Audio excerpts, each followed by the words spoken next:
Test, test, test, test, test, test, test, test, test, 1, 2, 1, 2, 1, 2, test, test, test, test.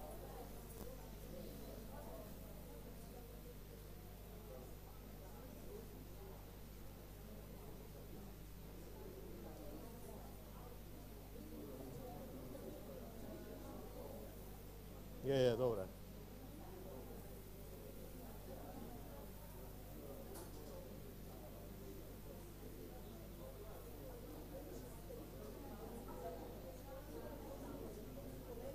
Probaj, da, probaj na YouTube pogledati.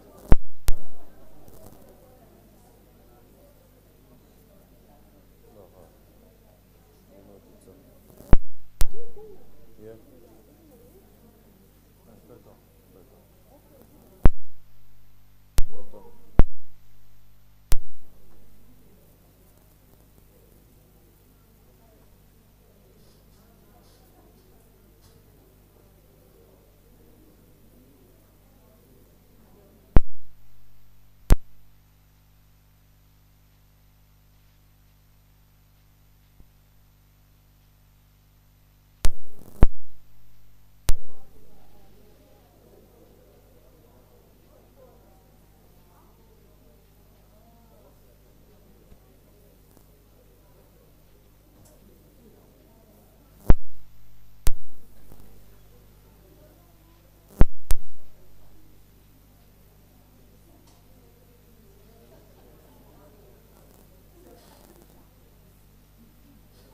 Test, test, 1, 2, 1, 2, 3, 4, 5, 6, 7, 8, 9, 10, 11, 12, 13, 14, 15. Da li ti treba mikrofon na razglas? Test, test, test, test, test, test, test, test, test, test, proba. Test, 1, 2, 1, 2, 1, 2. Ne čuješ ništa? 1, 2, 3, 4, 5, 6, 7, 8, 9. Okej.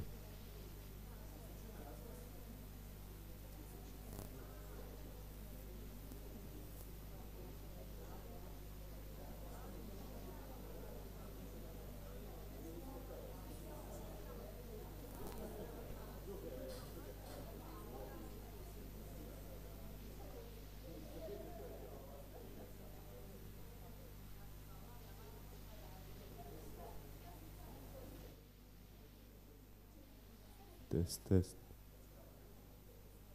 Test, 1, 2. Test, test, test, test, test. Test, test, test.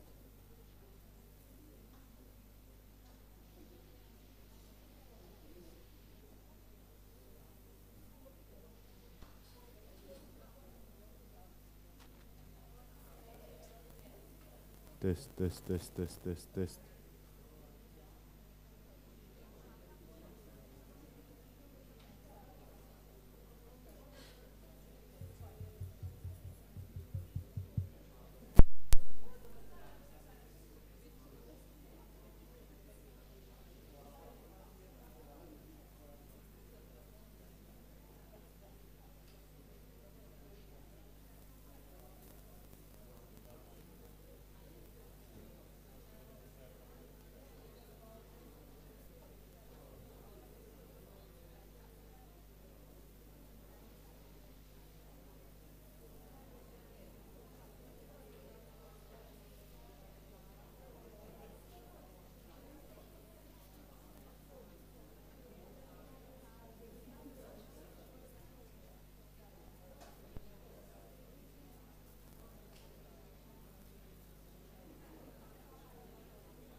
successfully, and there is no better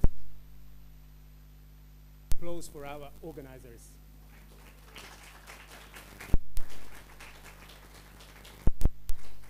As you know, our conference is organized by ICA, Istarska kulturna agencija, Agencija Culturale Istriana. Welcome also to the Faculty of Economics and Tourism, Dr. Mirković, Pula, the part of Juraj Dobrila University of Pula. Today, I do believe, together with top experts and professionals, we are talking about the very important combination of film and tourism. On the one hand, this combination represents a unique synergy of creativity and economy, and the other hand, an opportunity for sustainable development of the places in which it takes place. Croatia and Italy are two neighboring countries that are strongly linked by a common Mediterranean heritage, culture, and orientation towards development. Film and tourism are unique areas for new successful collaborations and economic growth. After welcome notes, us with their topics in the first part of the conference. After a coffee break, we do love coffee breaks, 3 more panelists will address the second part of the conference with their topics. After the lunch break, the final part of the conference will follow with a discussion of all participants and the proposal for conclusions. I wish you success. And at the beginning of the conference, we will be greeted by Mr. Vladimir Torbica, Head of Administrative Department for Heritage Education here in Istarska Županija, Regione Istriana. Thank you very much, Mr. Torbica.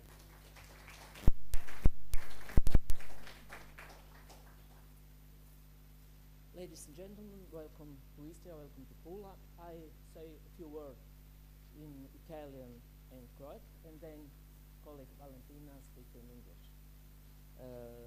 Poštovane gospođe i gospodo, spetabile signore e signori, benvenuti in Istria, benvenuti a Pola. Vi saluto in nome del Presidente della Regione, signor Boris Miletić, jedan srdačan pozdrav u ime predsjednika ili župana, gospodina Borisa Miletića. Meni je izrazito žao što danas ovdje s nama nije kolegica Aleksandra Vinkerlić, koja je nekoliko godina unatrag sve ovo što se događa vezano za film u Istri zamislila i nakon toga sa puno upornosti gurala i danas smo evo došli do ovoga, ali vjerujem da će se sutra barem susresti s projektnim partnerima. Istarska županija je savršeno svjesna što turizam, kulturni turizam, filmski turizam može značiti za Istru. Naravno, na pravi primjereni način, održivo, kvalitetno.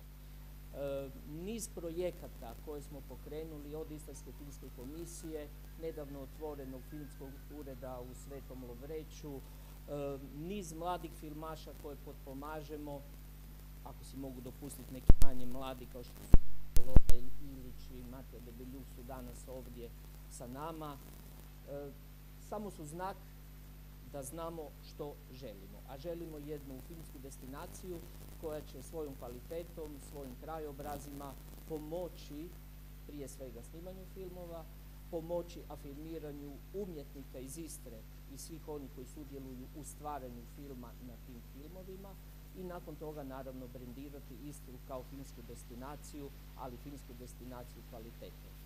U skladu s time, evo sljedeći tjedan objavljujemo i tu zahvaljujemo HAVC-u još jedan natječaj od 75.000 € eksperimentalne dokumentarne i druge filmove. Dvojica članova žirija, koji tako mogu nazvati, gospodin Morana Ifić-Komljenović su ovdje danas sa nama i oni su također garancija da ono što će odlučiti i predložiti će činiti još jedan korak naprijed u tom kvalitetnom radu. Ja vam svima želim zahvaliti, vorrei ringraziare voi che siete oggi venuti qui in Istria per tutto quello che direte, che ci aiuterete in un certo modo di fare un passo avanti i vjerujem da ćemo na taj način još bolje definirati što bi trebao biti i filmski turizam, ali i film općenito u našoj županiji. Una volta ancora una volta, grazie a tutti. Hvala svima.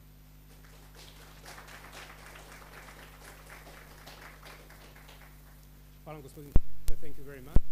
The next welcome note is addressed by Mrs. Valentina Špinderk from Istarska kulturna agencija, Agencija kulturale.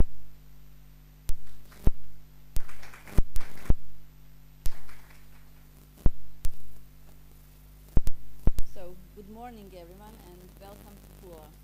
My name is Valentina Špinderk and I am very pleased to welcome you on behalf of Aleksandra Vinkelic, Director of Istrian Culture Agency, who unfortunately wasn't able to be with us today. Hopefully he will be tomorrow. So let me tell you something about the our Istria Film Commission, which began its journey 10 years ago with a bold and uncertain mission, and that was to discover, preserve, and share the cinematic heritage of Istria. And guess what? We didn't have a ready-made database or established systems. We only had the belief that what is filmed and what happens behind the scenes is just as valuable as the final product. And we had the belief that Istria offers more than just a beautiful setting. Over the years, we have gathered information on more than 180 feature films, along with hundreds of photographs and photos and personal memories from filming locations. And today, we may say that effort makes sense, thanks to Aleksandra once again. The Project Thrill, a cinematic journey through Italy and Croatia, has brought us together with partners from both sides of the Adriatic, who are here today, welcome, united by the belief that through the power of film and cultural cooperation, we can develop sustainable ways, not just to show our beautiful regions, but to experience them through stories, images, and lasting connections. For us, this conference is an invitation to have an open dialogue. How can we build productions that respect the places they film in? How can we develop tourism that nurtures authenticity? And how can film art become a true ally in sustainable development? Because we want film shoots that respect the rhythm of everyday life, not to disrupt it. We want an Istria beautiful, clean, green, natural, for those who live in here and for those who will come to discover it. So, thank you for being here, not only as partners and professionals, but as people who recognize that culture and creativity are not just supporting development, they are driving it. Welcome and enjoy the conference.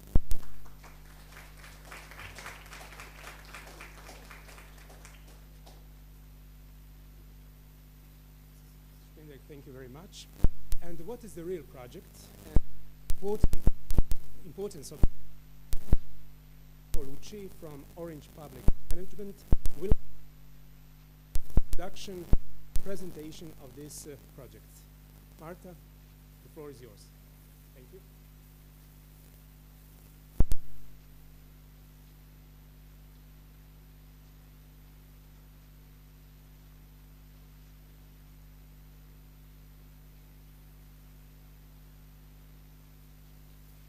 So hello everyone, my name is Marta Colucci and I'm part of the technical assistance team of Apulia Film Commission for the REAL project. So together with my colleagues, we assisted Apulia Film Commission during the application phase of the REAL project, so with partnership construction, definition of project activities, and then following the project financing and approval, we have supported them with the overall project management. So the aim of this presentation is to provide an overview of the project under which this conference is organized, with also an overview of the activities and results. So let's say to provide some context also for the conference we are attending today. So let's start with an overview of the project. The real project title is A Cinematic Journey Through Italy and Croatia, and is funded by the Interreg program Italy-Croatia 2021-2027. We have a budget, the project of about 2 million euros, and is financed by the European Union through European Regional Development Fund. For the project duration is 30 months, so the project started last year in March and will end in August 2026. So this is our partnership. It's composed of 3 Italian partners and 3 Croatians. So we have Apulia Film Commission from Puglia, lead partner. Then we have City of Venice in Veneto, Eastern Cultural Agency in the Istria County, Art Kino in the Primorje-Gorski Kotar County, Public Institution Dubrovnik Cinemas in the Dubrovnik-Neretva County, and Municipality of Rimini in Emilia-Romagna. Plus, we have 2 associated partners, City of Pazin and the Croatian Audiovisual Center. So here you can see a family photo taken during the project kickoff meeting in Bari. So, about the project objectives. In the first place, the project aims to diversify tourism offerings and promote experiential tourism and services, valorizing the cultural heritage appearing in films and TV series. Second project objective is to maximize synergies in audiovisual and tourism sectors by promoting local assets and highlighting lesser-known locations through innovative models. So, how do we plan to achieve this? What are our project main activities? In the first place, we have movie tours, pilot apps, and platform. So basically, each project partner is designing movie-themed accessible pathways focused on movies and TV series. Then we will develop our mobile apps, and there will also be a joint platform which will showcase apps and itineraries for all project partners. So the project also foresees some educational tours to improve both itineraries and apps. And also we will organize some capacity building for tourism operators in order to make sure that our apps and itineraries have a life, let's say, following the project end. Then another major activity is the production of 8 short movies. The topic is the Adriatic Odyssey, and the movies will be directed by under 35 directors coming from program area, so the Italian and Croatian regions involved in the Italy-Croatia program. And the aim is to give and enhance the visibility and identity of these regions through audiovisual storytelling. So we launched a call, a joint call in January. Of course, all the criteria for this call were decided and agreed by all project partners, who then promoted the call in the respective countries. And we received 50 applications, so we are very satisfied of this result. And basically now we have set up an international evaluation committee who is evaluating all the project proposals, and the results will be published like in the next few days, very soon. We will also organize a brainstorming meeting with all the winning directors and executive productions in Bari, and we will also start a mentorship activity with their screenplays, and then the production phase and post-production phase will follow, and we hope to have the by the end of the year. But it's not the end. We also have other creative pilot actions, so these small investments, concrete actions to valorize cinema both as a cultural heritage and a promotional tour in each partner region. For example, Apulia Film Commission, a public institution, Dubrovnik Cinemas, their activity is about of scenic film artifacts to be exhibited in public space, such as the Apulia Film House in Bari, picture was shot, and this is the dragon from the Tale of Tales. Beated him in the premises of Apulia Film Commission, while on the Dubrovnik side, the scenic film artifacts will be exhibited in the UNESCO protected monument at Luja. Concerning the Eastern cultural, we will set up a film room at the public building of Unity and Freedom Spomem Dome in Pazin, and this will become a multimedia space devoted to Eastern cinematography. Then Art Kino will upgrade the existing website of the Kvarner Film Commission, but will also organize some educational seminars for the municipalities and cities of their country to make this a film-friendly destination. So seminars related, for example, to the film permits, all administration related to the film shooting, and so on. City of Venice, on the other side, will renovate and modernize the Casa del Cinema, including information panels on the movie tours we are developing with REEL, and will also implement a very rich program of cultural initiatives, and will also digitalize 100 films. Last but not least, Municipality of Rimini, which is Federico Fellini's city, will implement a series of cultural initiatives in collaboration with the Fellini Museum. Here you can see some pictures of recently organized activities, for example, tours, events, workshops, and exhibitions. Also, we have inserted among the project activities some training, especially for youth and aspiring professionals of the sector. Objective is to strengthen skills, foster collaboration, and promote career opportunities in the program's creative industry. So, for example, there will be a cross-border youth camp on audiovisual skills in Dubrovnik in October in occasion of the Dubrovnik Film Festival, and so a call was launched to select 12 participants from Italy and Croatia. The call for participants is still open. Deadline is at the end of the month. Please spread the word in case you may know, for example, some potential interested young participants for this activity.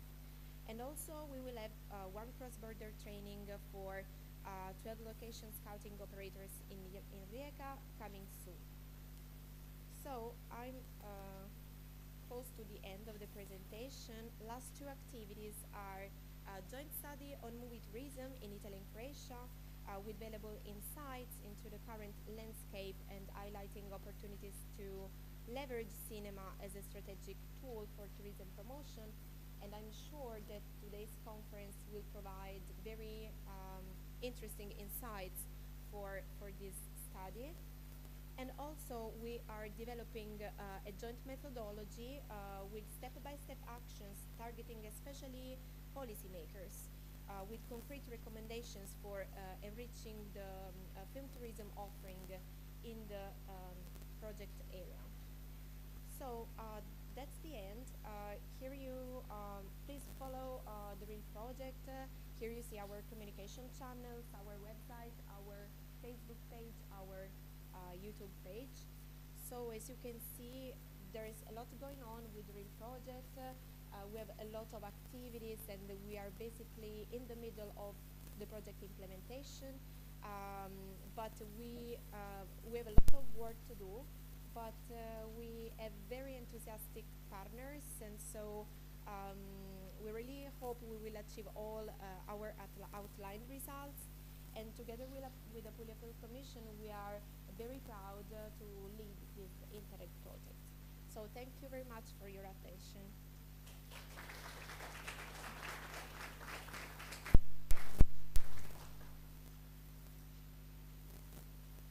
Thank you very much. Grazie mille to our Marta Colucci. Our next panelist is Mr. Daniel Peck, Croatian television and film producer. He studied political science and film production in Zagreb and has wide professional experience as journalist and producer in television. In 2007, he founded production company Anti-Talent, focused on film, TV, and online content. Films Daniel produced were awarded with Palme d'Or and Camera d'Or at Cannes Film Festival, and number of awards worldwide, including European Film Award. Since 2023, he's working as artistic director of Croatia National Film Festival in Pula. This year, Daniel was nominated for an Oscar for the live short film The Man Who Could Not Remain Silent, directed by Nebojša Sljepčević. So the Oscar almost goes to Daniel Peck, and we're gonna see behind the scenes selecting filming locations with an Oscar-nominated producer.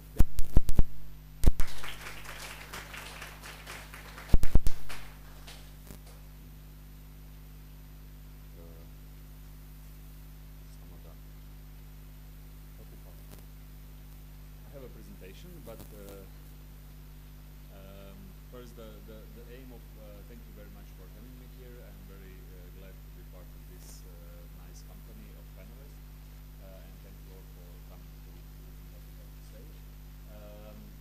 My idea was for this presentation to show you how it all begins and what it takes that from idea, from script, or maybe some presentation, we come to that we have a location which is valuable cultural asset, which is valuable touristic asset, which is recognizable around the world, and how I will share with you all the questions which we receive when we are filming in Croatia and which we have to ask ourselves when we are doing the project. So I hope it will be interesting for you. So one of the elements in selecting the locations for filming is perception. I want to show you this on one example. 10 years ago, 2015, I was part of EAVE Producers Workshop, which is international education system for the producers all around the world. So in my group was colleagues from South America, all around of Europe, Canada, lots of places, and not all of them know what we're doing and what is Croatia. So I was looking for a way how to explain something about Croatia and how we produce films and what is the Croatia in terms of film education. So this is the old data. See, in 2015, some of the data about Croatia. Now, 10 million people. We are. You remember for more than for 12 years. Our GDP is like more than it was 10 years ago. Price level is also a bit higher, but also for the older countries that are here in the comparison. This is how I try to explain them where we are located, and just a few of them understand when there is a narrow sea, there is a Game of Thrones. And it was interesting for me because everybody from the group knew about Game of Thrones, and not everybody from the group knew what it is. So this is the power of perception and power of the film location, which can travel internationally, which can be very much recognizable for the country. Next thing is value. Value of the location and value of the place where you're going to shoot. These are the kayaking tours in city of Dubrovnik, also connected with the Game of Thrones. Really great. And my friend Mario Janovic told me a couple of years ago that these kayaking tours, they exist for decades, and their usual price is 70-80 euro per person, and you spend the day kayaking around the city walls, through the harbor, and close islands, and you have some fun. Since the Game of Thrones, there is also a Game of Thrones tour. It is basically the same boats, the same locations, the same tour, but the story is about the story they tell is about the Game of Thrones. This one costs double or more than double than the usual tour. This is the value of the film location. Efficiency, the third parameter, which which we're going to explore.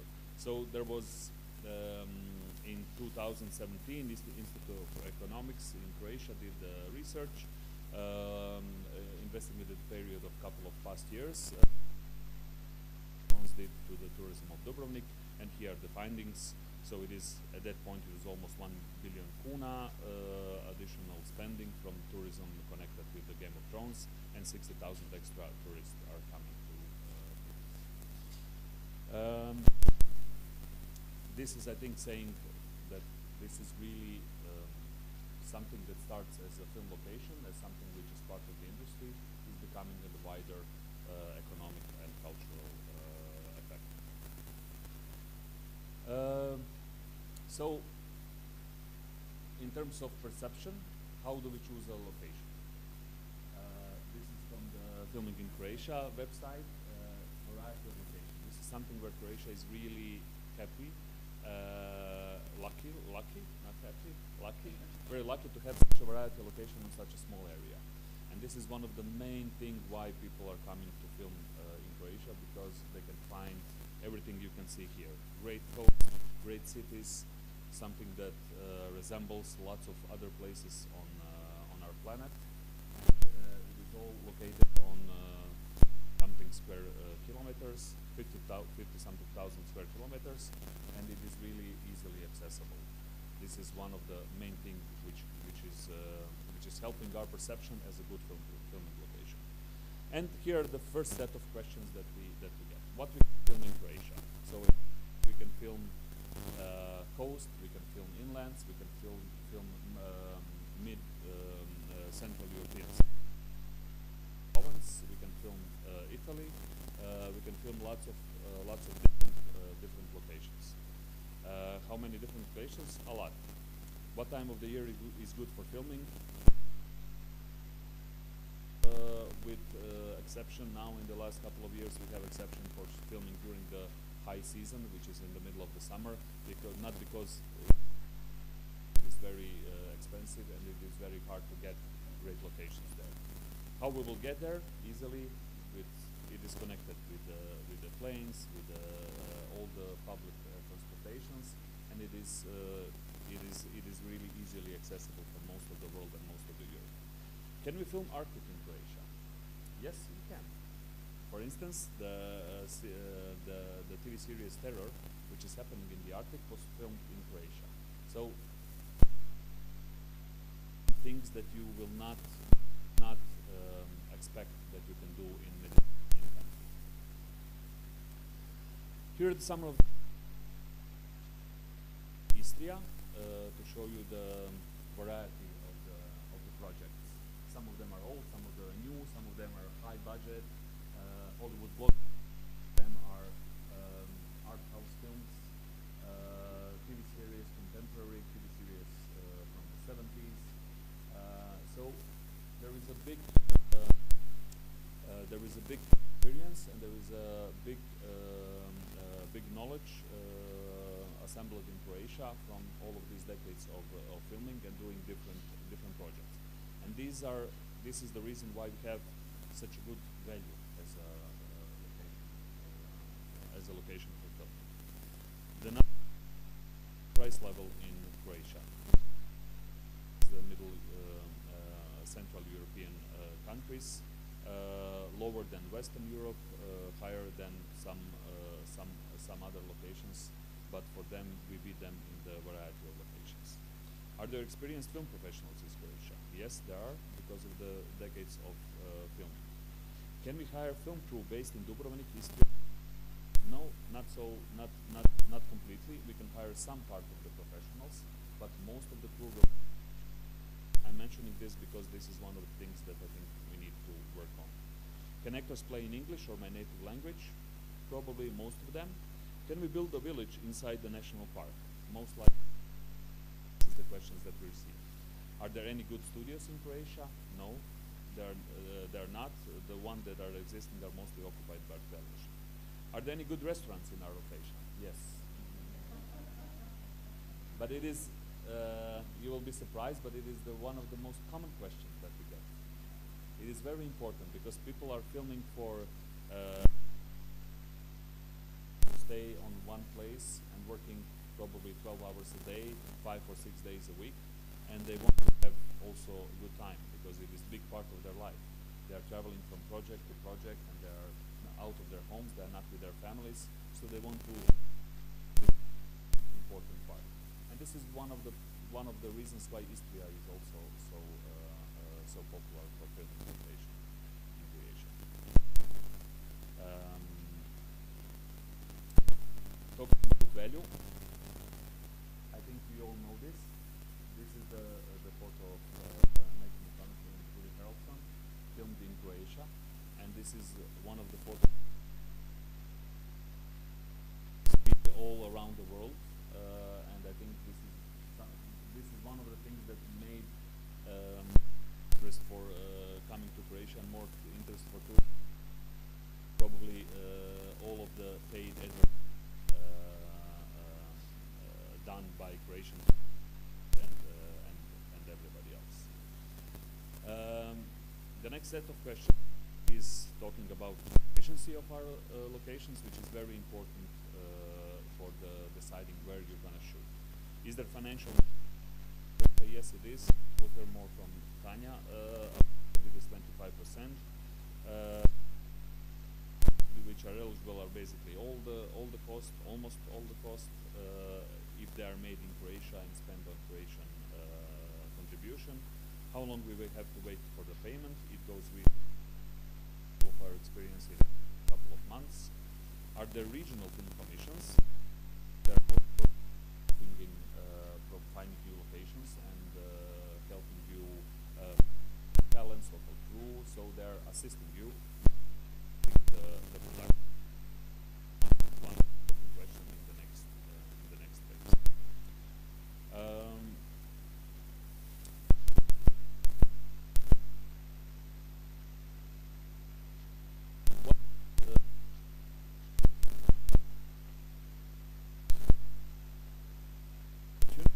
Is also attractive filming in Croatia technologies which are coming and which are the filmmaking as it is now. This is a virtual set. This one is I think in Cinecittà, and basically in the studio you can partly simulate almost if you made it in a good way. So this is something which lowering the value of our location, making more important the value of our proof, of our knowledge, and of our incentives that are helping that this very good situation that we have for Croatia continues. This will be a big turning point for of them. We have recently talked with the Netflix technical manager worldwide, and they told us that this year they have more than 400.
Part is the training, training scenes, and you need the railroad where you can fly for 20-30 kilometers without traffic. So we are going for a location which has that. Maybe this is something that we call Croatia. In Croatia, we had a really great project that came Italian film, came in Croatia only because there was a ship. Right? No other ship in the world, which was open in Rijeka, and big part of the film was shot in Rijeka because of this. This is part of the infrastructure. So it doesn't have to be exclusive. It can be something which is unique, which is interesting, which you have only for, let's say, just a couple of them in the world. Local film professionals. This is something I think very, very important, especially for locations like Istria and Croatia. The economics of the filming are saying that you have to pay for the crew, for the accommodation, for the meals, and for the teams, for the crew. Your cost will be higher. So you are trying to get as much as possible of the local. If you have to bring all the crew from Zagreb, then you can easily bring them from Prague or Vienna or somewhere else. And then you don't need Croatian workers. But if you have them already living in Istria, Varna, or different locations like this, then you can work with local people, and then your cost will be lower. If your cost is lower, you're going to shoot more on locations that you know this. And I think this is really huge importance for developing our market and region. And local incentives, this is something which we get asked the most. Is there local incentives? Italy has a really great, besides the tax credit, which is national program, it has a great system of the regional film commission, which is supporting productions, and they are generating really huge interest for their locations. So I think this is something that we can also take a look at and work to establish that such a model. And definitely also on side.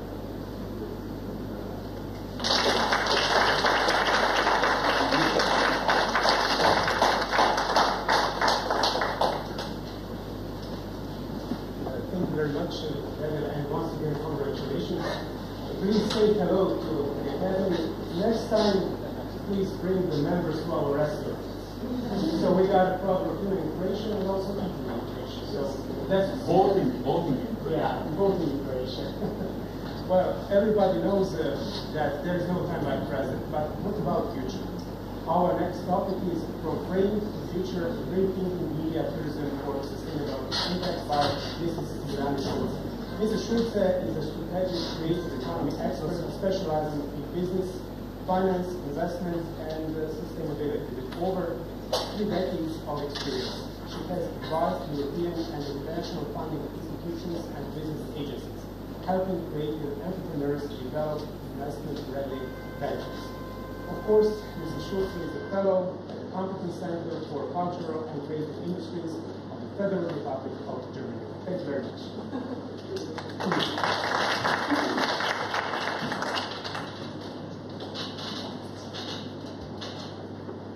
So actually, he is a member of the Academy, and I voted for you. Yeah. Yes, this is why we short films. Awesome. So I was very happy about the results. So it's a big pleasure to be here. Good morning, everybody. I owe this invitation to Ika, and I was laughing when Valentina contacted me because the last time I've been in Croatia was 11.5 years ago. Needless to say that the world was a different world, very different.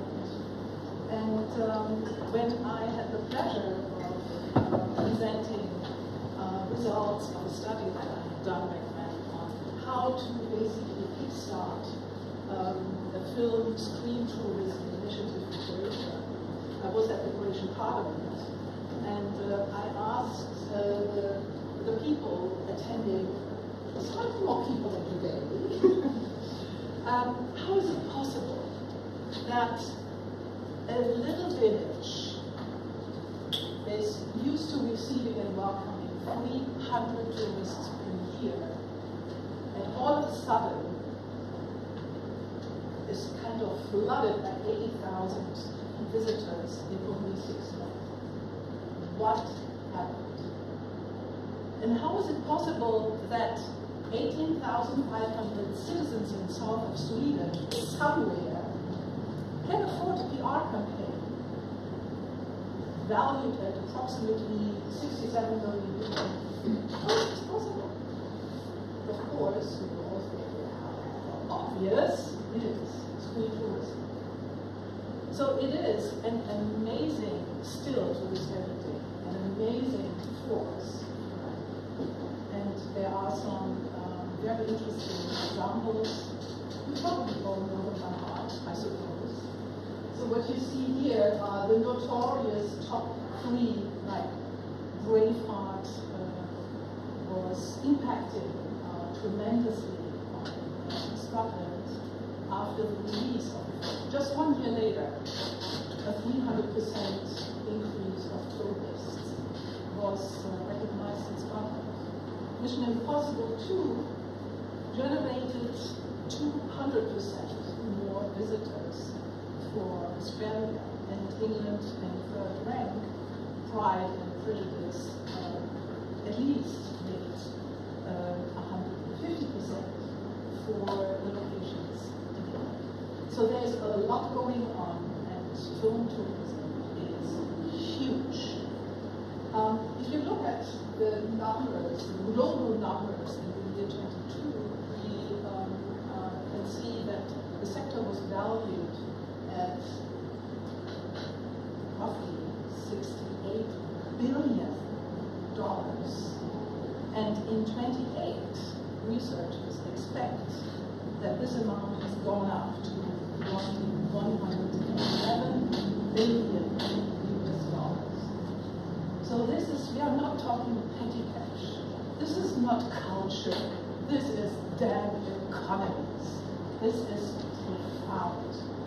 So what we can say is they expect a 7.2% of growth year by year. Which sector can say that? I'm not quite sure. And of course there are other famous examples.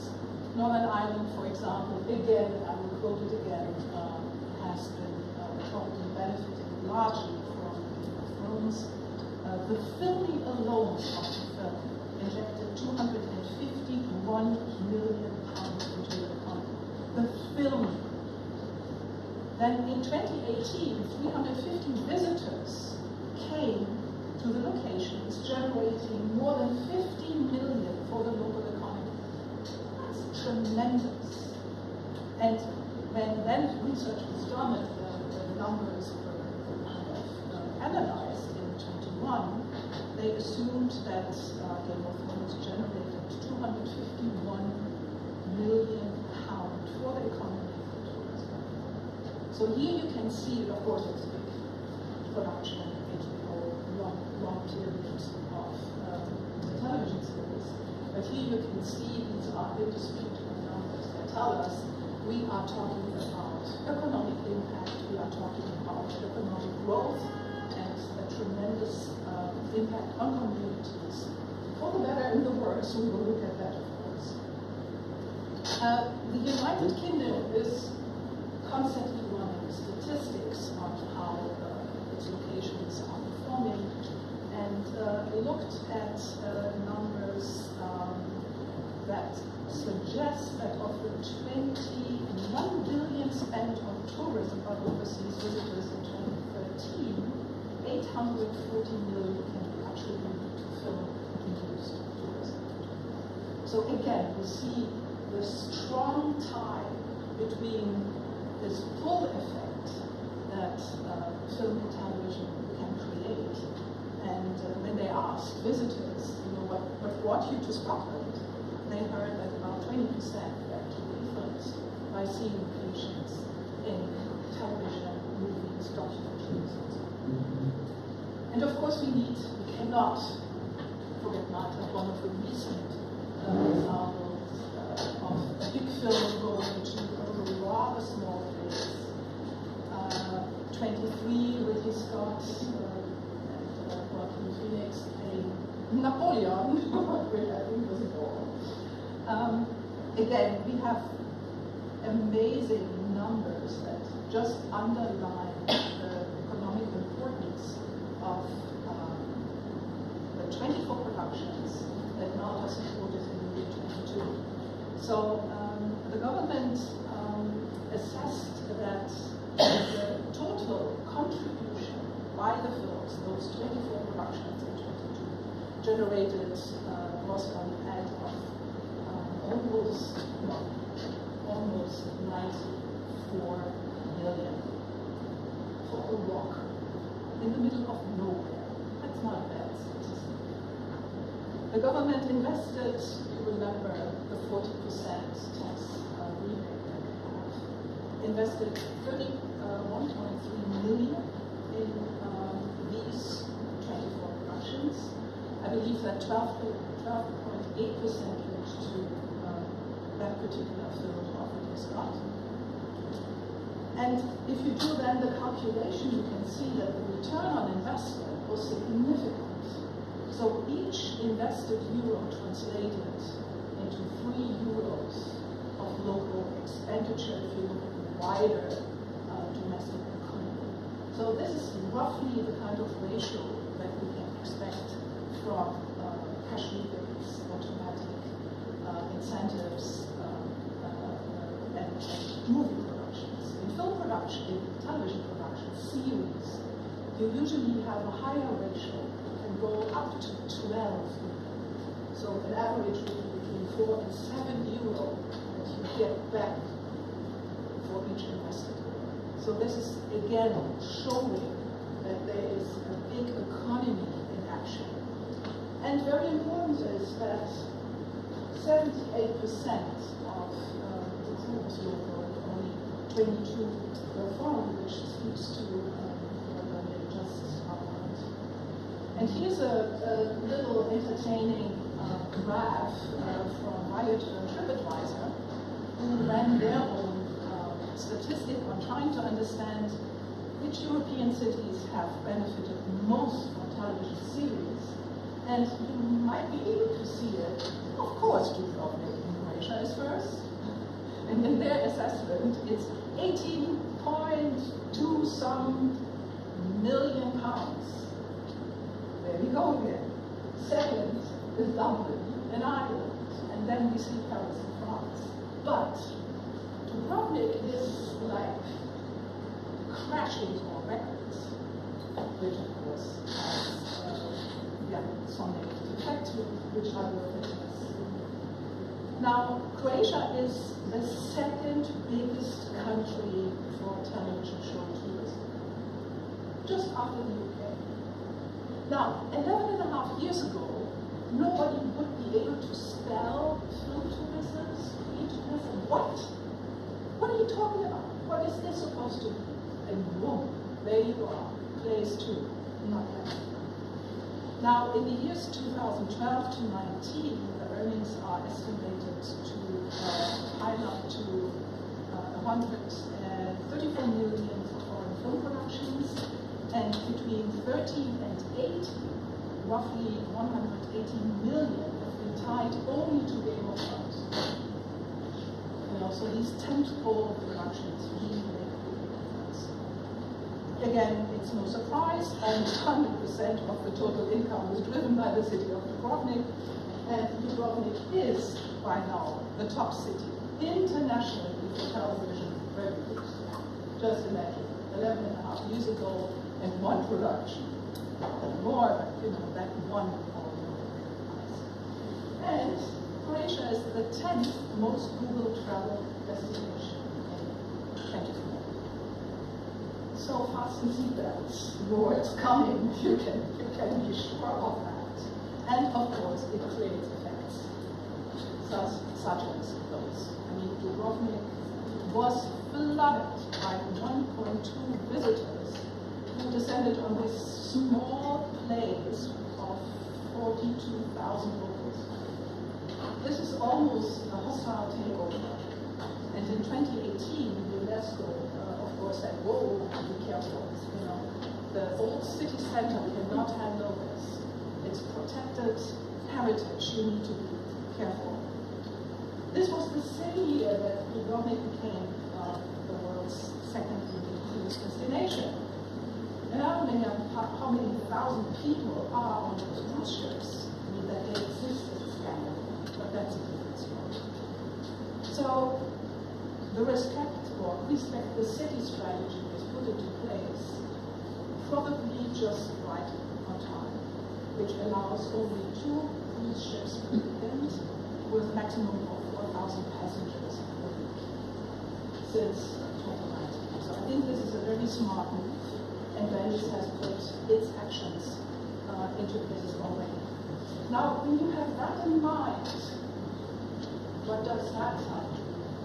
When I saw this, I thought like this must be a joke, but no, it's not. Dubrovnik here is featured on the New York Times Square in February 25. Like, hey, welcome to Dubrovnik. You know, why don't you just hop over and pay us a visit? I mean, already in this advertisement supposedly reached almost 14 million people.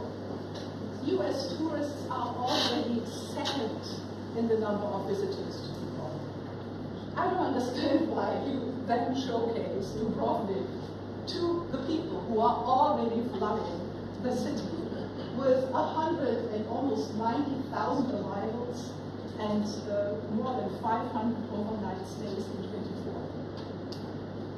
Why would you do that? I don't know. And an 11% increase could be recorded in comparison to the year 23. So where is this supposed to go? You cannot clone Dubrovnik. You cannot make it a Disney World experience. It's an existing poor little place that has to be maintained. Okay, so the tourism in Croatia, just to bombard you with more numbers, so we understand we are talking, yes, about culture, but we are mainly talking about money. The Croatian Bureau of Statistics confirmed that tourism is contributing a GDP of more than 11%. This data is from 2022. And actually Croatia won a new fan base in Australia.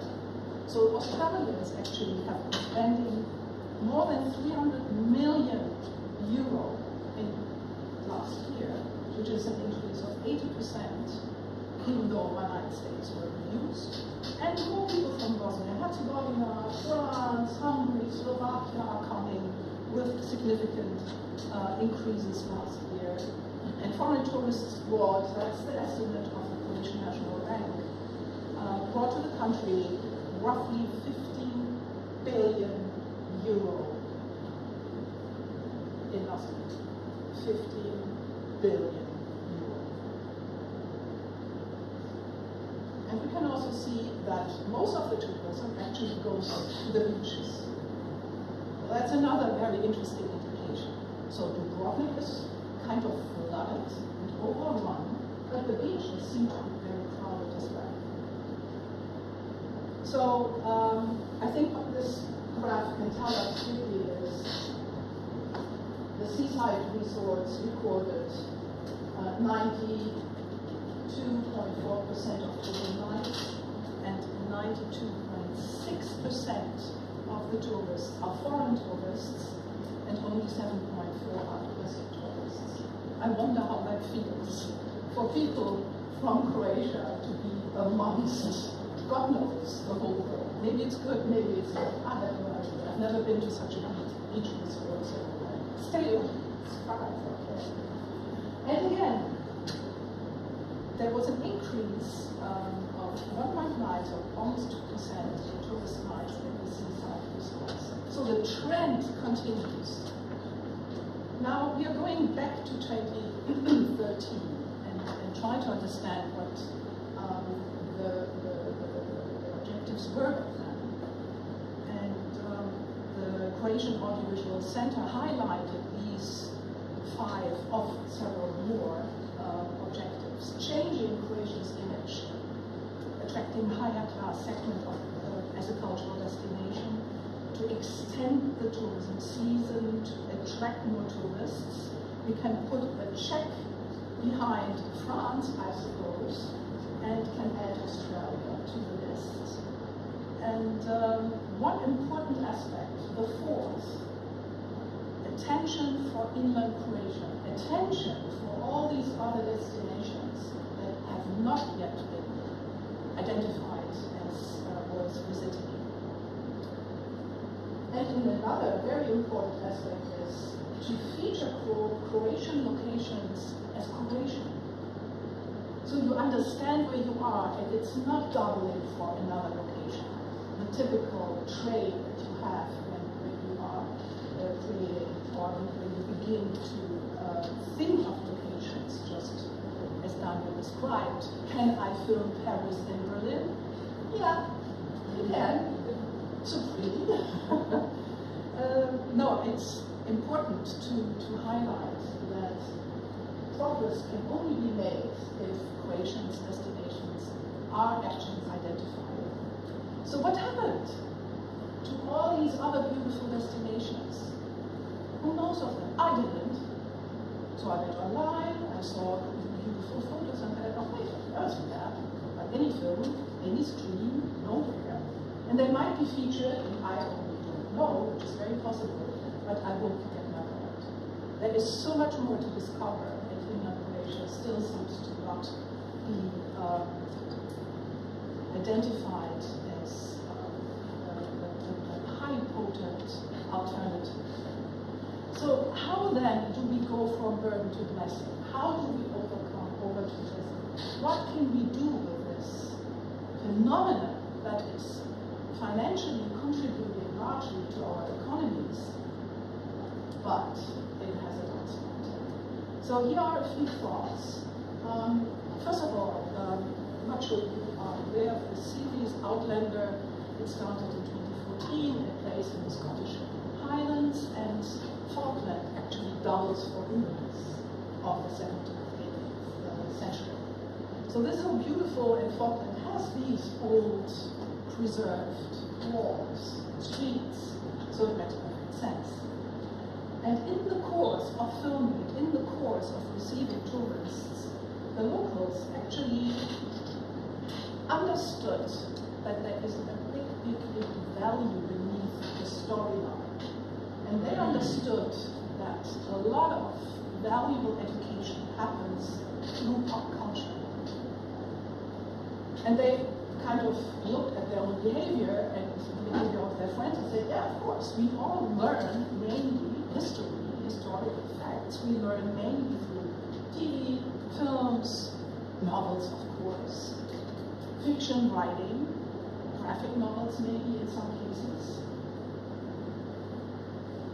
And it is about helping tourists to learn about the history and the events that actually happen at those locations, to really create an awareness and an interest in the real history of the place, which then also helps to raise the profile of the heritage sites, which actually the National Trust in the UK is one of the most profoundly knowledgeable entities in the sector. Now there's a tiny anecdote basically, which I really like, because there's a scene, obviously, I haven't seen it, but there's a scene in Outlander where one of the characters looks into a window, a shop window, and sees little blue ceramic based brushes, and seems to love it. Oh, now you can buy those brushes in Falkland. And somebody makes a law. That's fantastic. So there's a shop, there's an item, which gives us a signal. You know, we just need to be creative and use the attention also to the best of the local crafts. And Visit Scotland also took it probably a step further and tried to innovate their collaboration with a private actor like the Travel Corporation, which is a global tour operator. And they agreed to together decarbonize the destination supply chain and to share data, experience, and support, and to try to support the local businesses by kind of sharing this information that they gather. Of course, they will be putting their heads together to come up with new ideas to reduce the carbon footprint. But not only that, they also want to identify barriers to the green transition, which we are all in needs to be. Important also is that they accelerate or aim to accelerate the collaboration between governments, destination management, organizations, and technology companies. So a lot of what I heard in the presentation of Rio already resonates quite well, because we need the tech companies and we need digital solutions for us. And here's another little example from Costa Rica, crafts with identity. So here it is about creating a kind of online platform that allows visitors at the location or locations in Costa Rica, with these beautiful artifacts, to actually learn about it, learn about the culture, learn about what the actual meaning of these items is, and to then purchase them and have them shipped back home. So it's a very smart way of easing the process. And we cannot talk about sustainability without talking about Copenhagen, obviously. And wonderful Copenhagen is that entity that is since many, many years in charge of trying to green green is a bit short, but to make Copenhagen a more sustainable place. And in research, they found out that 85% of people want to have more sustainable choices, and we actually want to become more responsible in their actions. But only 29% are actually changing their behavior. So there's a big problem which prompted them to nudge people, and they offer to convert green actions into a currency for cultural experiences. And what I find really interesting here is green actions and cultural experiences. This is where culture and the responsible mindset come together. And obviously Copenhagen has understood that since many, many years. And wonderful Copenhagen says, and I'm quoting the CEO, through Copenhagen, we therefore aim to incentivize tourists' sustainable behavior while enriching their cultural experience of our destination. So people are rewarded when they are cycling, when they are participating in cleanup efforts, or when they are volunteering, urban farming, for example. And in return, they get free access to museums, free kayak tours, free vegetarian lunches, homemade food, yes. And of course, this is another target group. The vegetarians, the people who care about healthy foods, it's all coming together. How smart is that? And a little different example is in the world. They started with culinary city tours and now grew into a big offering that actually at the core says we offer individual experiences for every explorer and connoisseur. So besides culinary tours, we can have crime mystery tours, outdoor escape games, all kinds of things that you can also play in teams. So it's good for companies that are looking for team building measurements and stuff like that. City quizzes, rallies, smartphone quizzes, and historical tours, where you can then explore the original sites and events.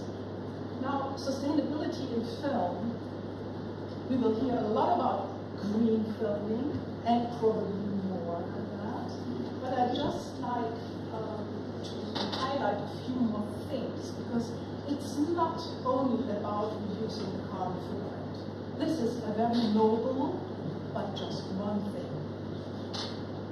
Going back to the carbon emissions, just imagine a small EU budget film extends, or in the emissions equal 500 tons of carbon, which is equivalent to 108 cars running day and night for 1 whole That's a small thing. Not even a million, maybe a million, something like that. Maybe. Now the US productions, I would say Malta is in this kind of field, has emissions of around about 3,000 tons, which is equivalent to a village. 648 cars running day and night for 1 year. I mean, this is not acceptable. There's something profoundly wrong, I think, comes with this. And there is that other very important aspect. And you might be acquainted with the Looking Glass report from 24. It looked at, ever since the year 2017, when they started to question, or to put questionnaires out to the professionals in film and television, how they feel in relation to their mental health. Would they regard the status good, very good, or poor and very poor? So what you can see now is that we're actually not going in the right direction. So it's a bit of a back and forth, but overall, 35% of people say my mental health is poor or very poor last year. Why would anybody want to work in such a sector? And here's another very interesting graph. Same report, I can only invite you to read it, it's my whole way. In 2019, 55% of the people who were interviewed said, well, yes, I have been thinking about taking my life. Professionals in the film and television sector. Then the number went down in 21, here at 31, then 29. So you could expect that the next bar is somewhere here. We are going back up. So that needs to be digested. Something is profoundly wrong in the way we treat each other in film productions. Now, people were in the same sector asked to assess if the sector of film and television is a mentally healthy place or not. And you can see that we haven't made much progress, 2% difference between 21 and 24, that's one division.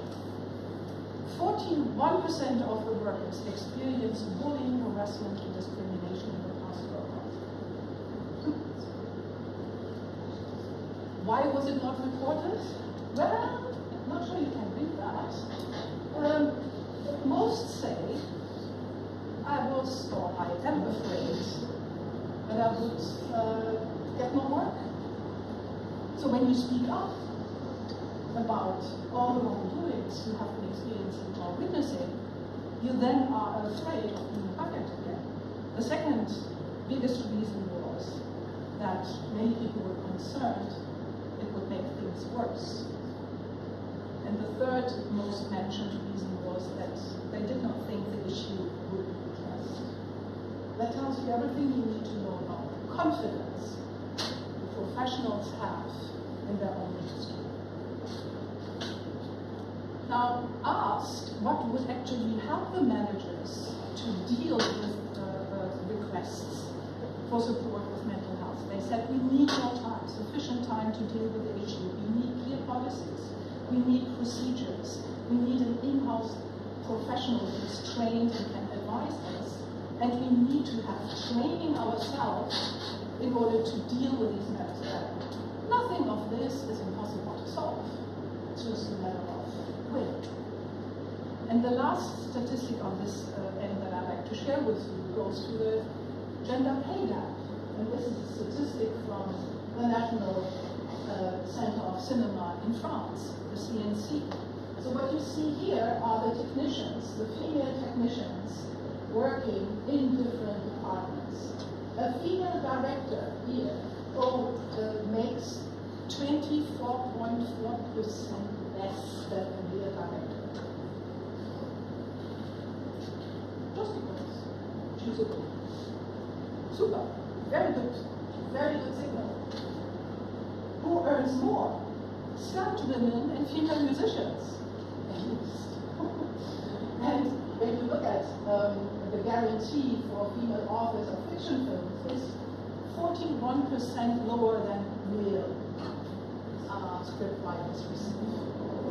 So again, wherever you look in this sector, dysfunctionality, the whole thing doesn't make sense unless you make it more meaningful.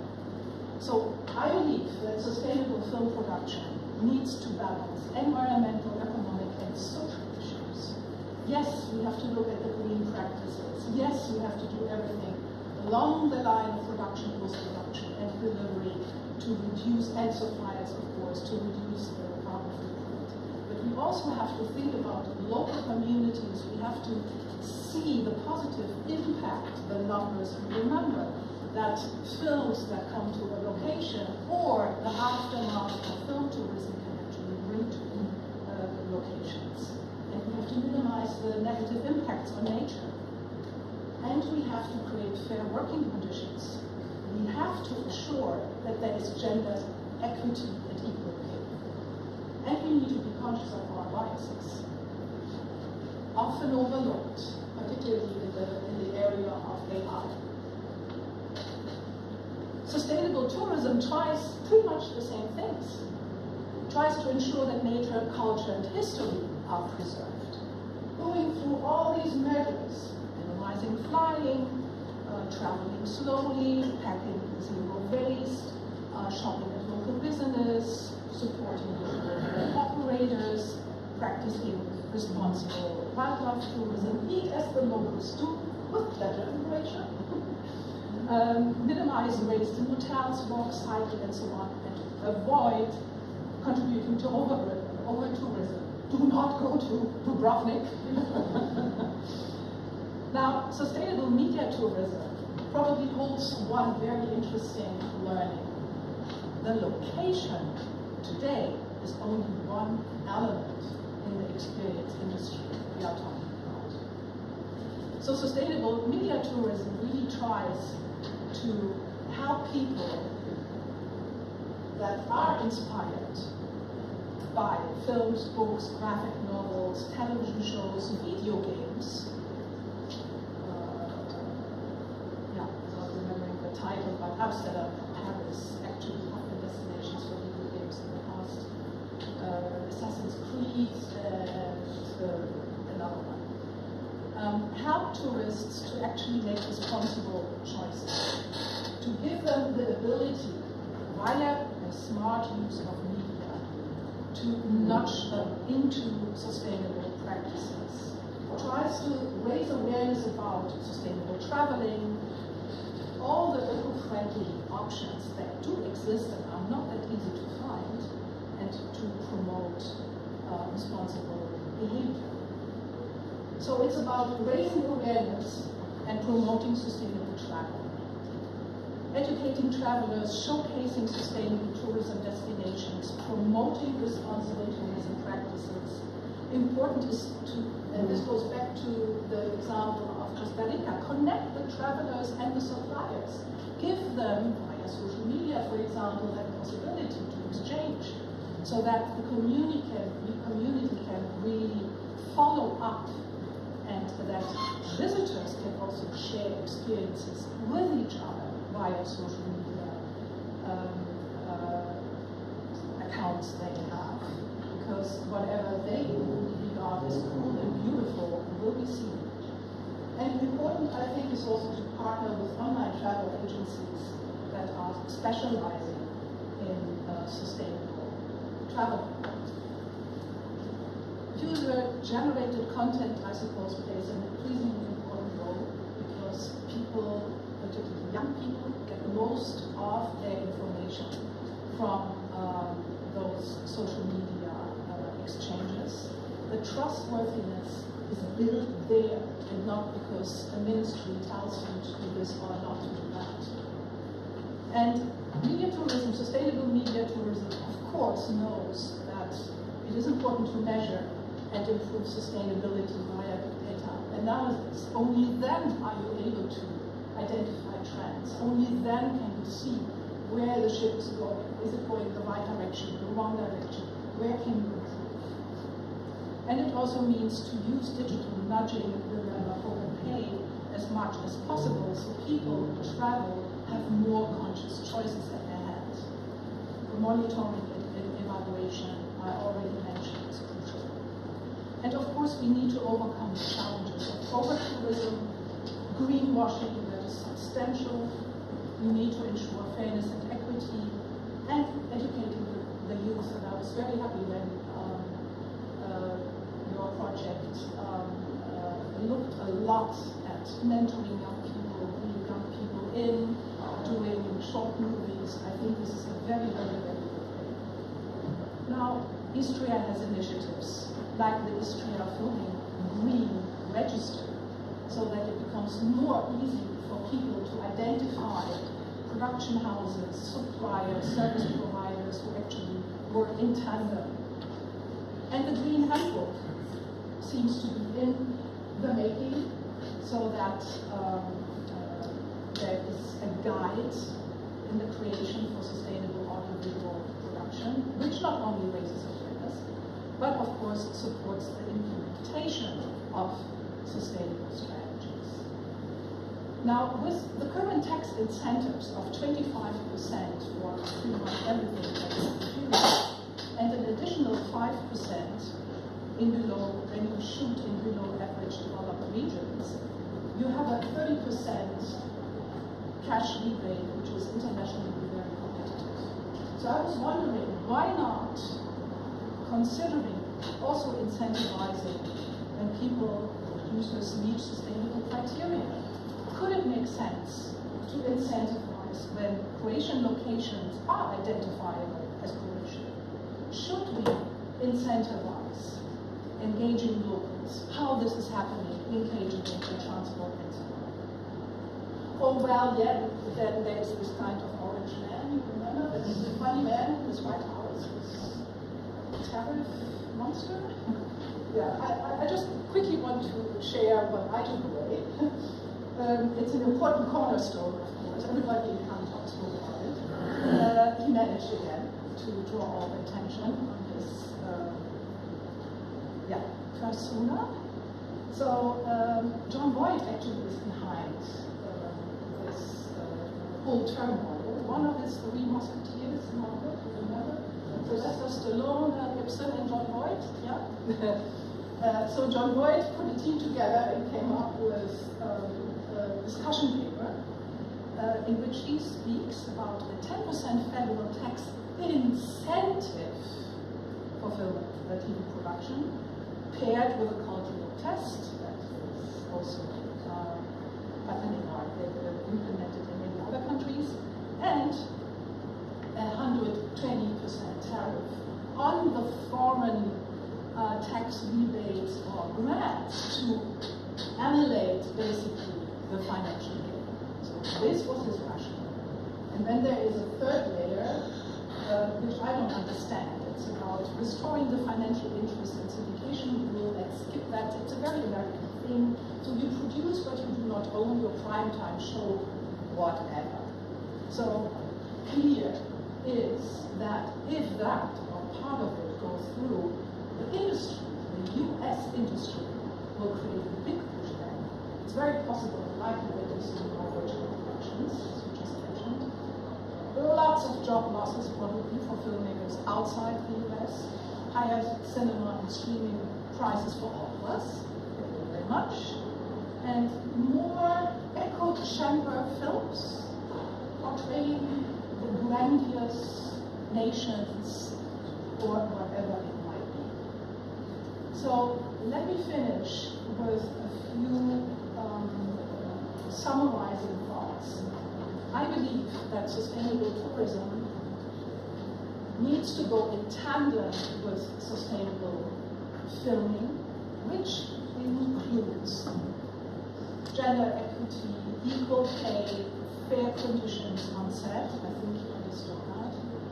To build a holistic strategy in which all these actors contribute. So the industries, the investors, residents, the communities, of course the media firms, the private sector, startups. We have fantastic startups in Croatia. They should be part of this journey. And the cultural economic ministries, creation of the film center, film commissions, and tourism departments will create a framework that makes it easier for people to understand under which conditions they actually work. And I think we should leverage social media for sustainable tourism in a much more strategic and proactive way, which means to showcase natural cultural wonders, use storytelling in a smart way across media, engage communities, come up with smart and engaging educational campaigns, and I think this is important, work with social media influencers who support the ethical drive of this initiative as ambassadors. I mentioned user-generated content already. Virtual experiences could also help to nudge people to go to not yet seen destinations, and sustainability challenges could add to destination marketing. So if we want to look at how to strengthen Croatia's industrial ecosystem, I think it's clear to incentivize sustainable practices both in the audiovisual and in the tourism sector, to use the natural alliance of sustainable film production and sustainable tourism in order to draw more attention to the lesser known regions, to educate, bring on board enough people, collaborate, using one intern for production as a rule, featuring the local specialties in film and television productions to strengthen the communities, and to repeat it once more, incentivize featuring Croatian and history education for themselves. So all this investment should and could be reinvested in natural, cultural, and heritage programs. And I think the focus should be on connecting the tourists with the local traditions and to really create memorable, in the end, European experiences. To try to work with responsibly working online tourism agencies and influencers, and to support the local economies and communities, which would all go in tandem with the cultural development plan of the region of Australia, just fit. And it would build on what Croatia is made of, authenticity, and it would be based on a shared value system. And with that, I'd like to thank you for your attention in a rather sticky room, and I'm happy to hear your questions. Thank you very much.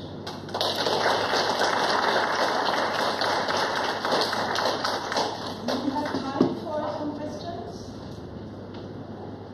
In the last part of the conference. In the last part of the conference. Awesome. Thank you very much. Very good.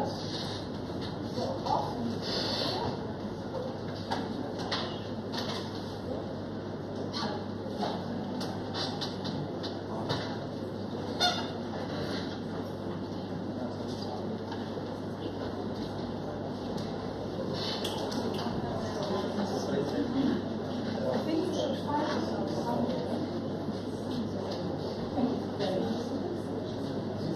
Thank you very much for the great presentations, and especially for the vote for Venice film.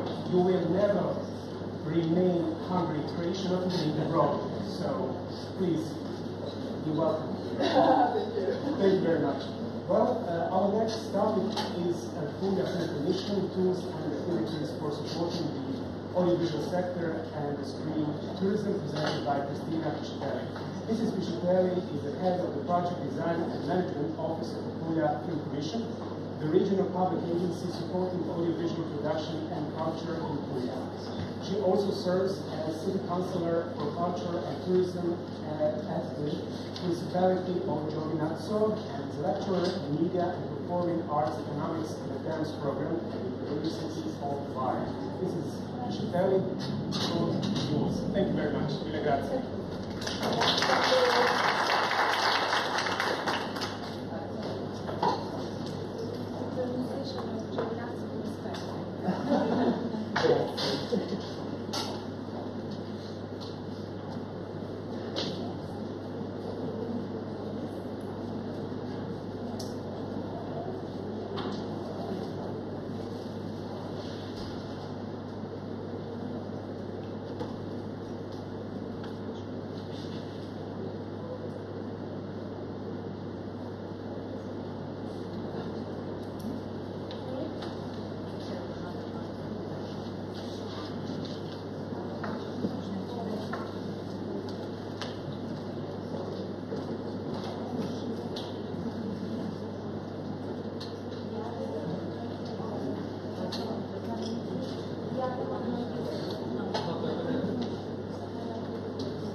Now we are very, very well known, but in the last 10 years it was done a very good work from the tourism agency of the region and also from the cultural entities working for this sector, and the Film Commission is part of it.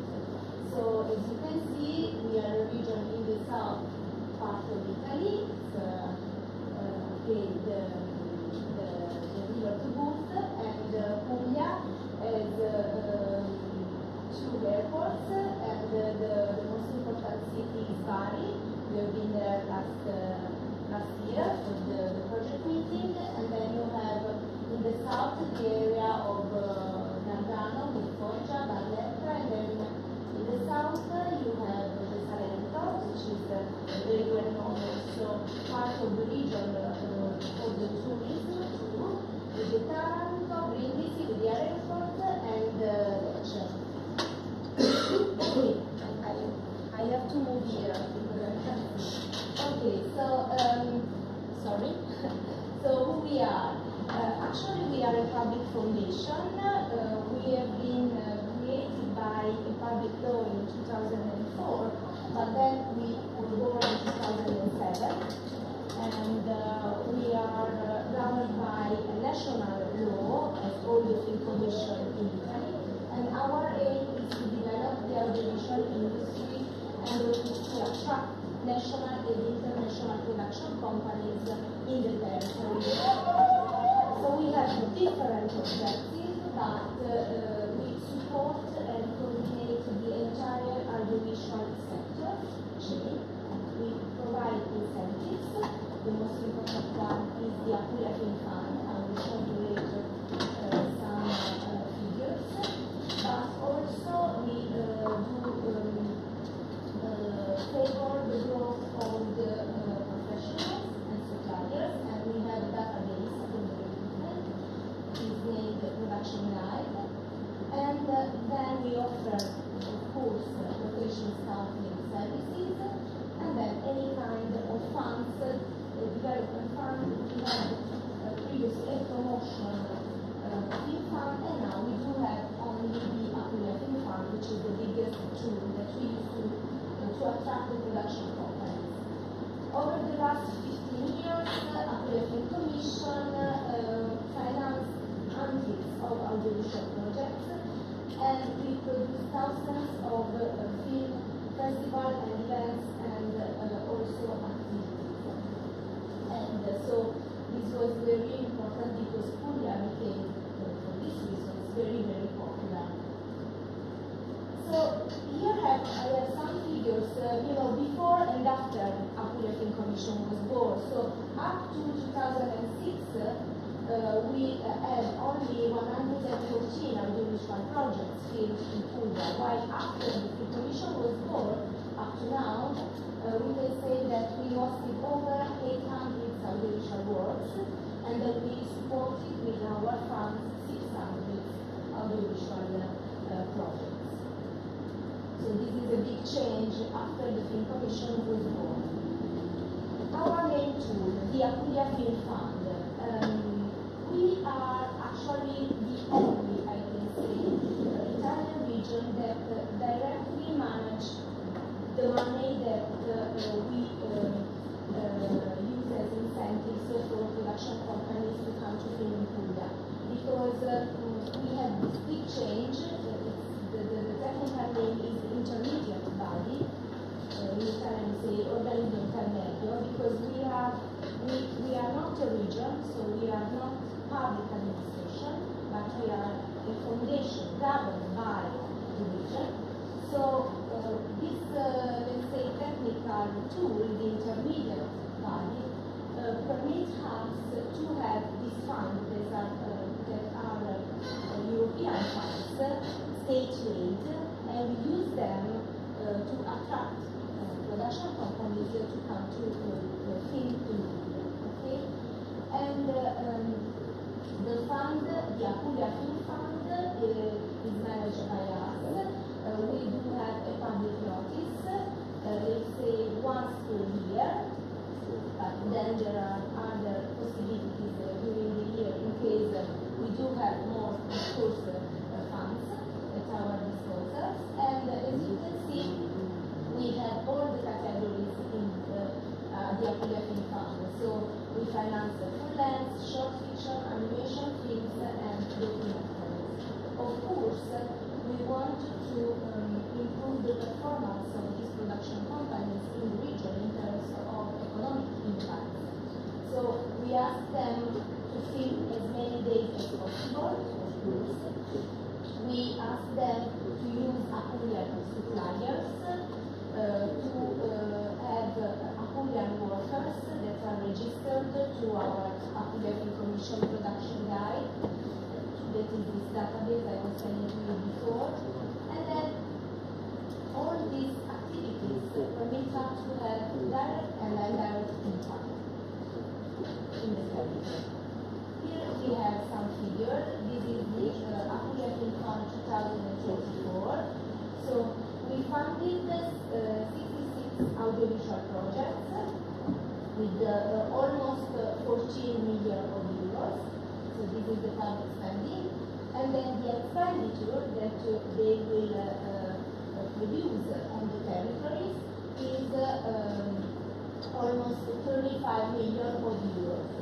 We will have over 100 working days, and we will have over 1,500 Apulian workforce. So as you can see, we have an estimation of the direct impact generated. So there is a ratio between the expenditure on the territory and the public spending, which is 2.5, and this is direct impact. And then we add to this impact and induce, of course, impact, and that is the effect of the public spending on the local economy, and it is estimated at around 1/2. So these figures, I think, can help just to have an idea of what we generate investing in the audiovisual works and in the expenditures in the territory. So this is a case study, Giganti. It's a production by Fabula Pictures and Los Hermanos. The broadcaster is Netflix. They obtained a grant by the Apulia Film Fund for 450,000 euros. The amount spent in Apulia is almost 3 million euros. The working days in Puglia 62, the Apulian workers 57. And here you have all the locations that they used. Apulia Film Commission is not only money and fund, but we, of course, have to work with to create a strategy.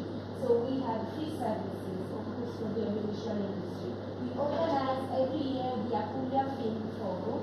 That is an event which fosters networking and partnership between players operating in the audiovisual sector. So you have producers, distributors, sales agents, other film commission maybe, the media, the Creative Europe media desk also.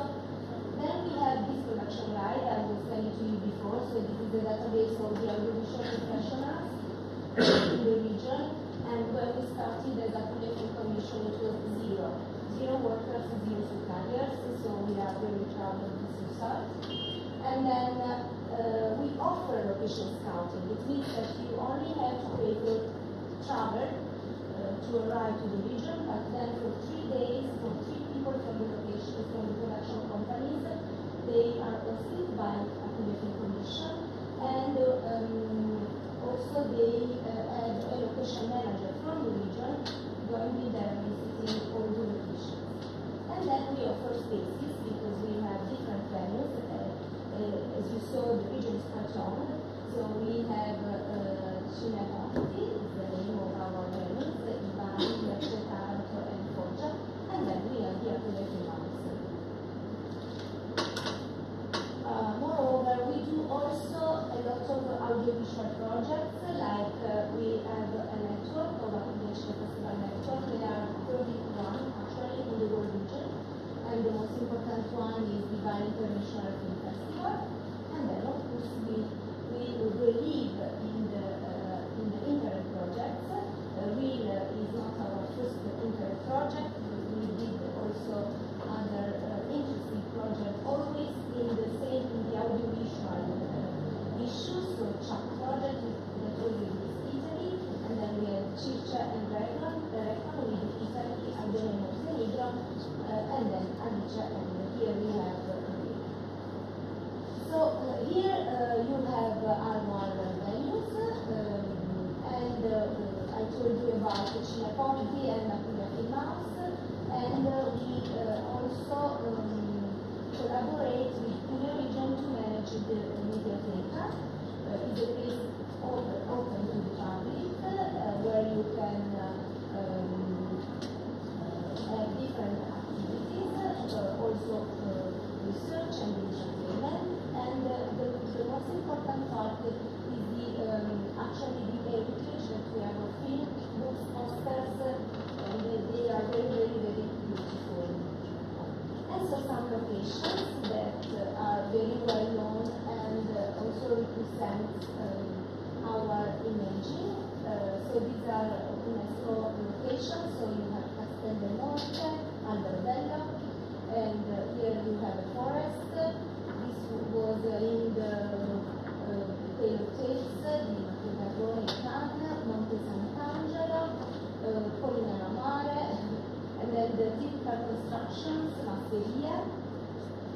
We have 2 baptismal caves, also a mountain, Monte Cornacchia, the Sarpens, and Taranto, that is also very well known and used for education for many things. The beautiful lecture with the market, and then Tori watching for the beaches and the sea.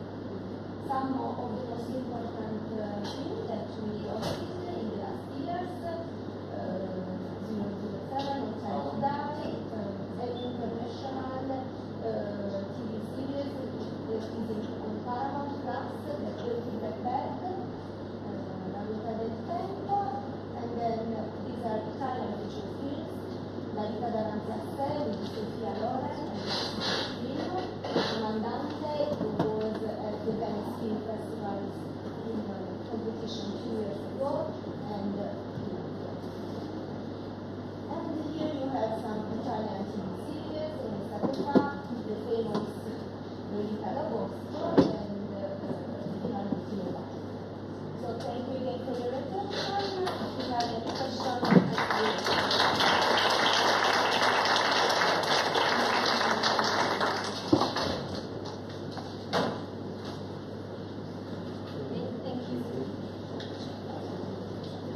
So thank you very much for this part of the conference. Now we got a half an hour for coffee break and see you later. Thank you very much.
That you have tasted our famous chocolate filling in Croatia, with the long line in Croatia of the sweet country. Well, filming in Croatia and drawing film tourism in Poland is our next topic, presented by Tanja Radović-Blažević from Croatian Audiovisual Center. Tanja holds an MA in History and Philosophy after 15 years of experience in public relations, primarily within the film and television industry. She joined the Croatian Audiovisual Center as program coordinator in the Filming Croatia department. There, she leads the successful Croatian Insanity program launched in 2012. Tanja is also a board member of the European Film Commission's network, and she does love chocolates. Thank you.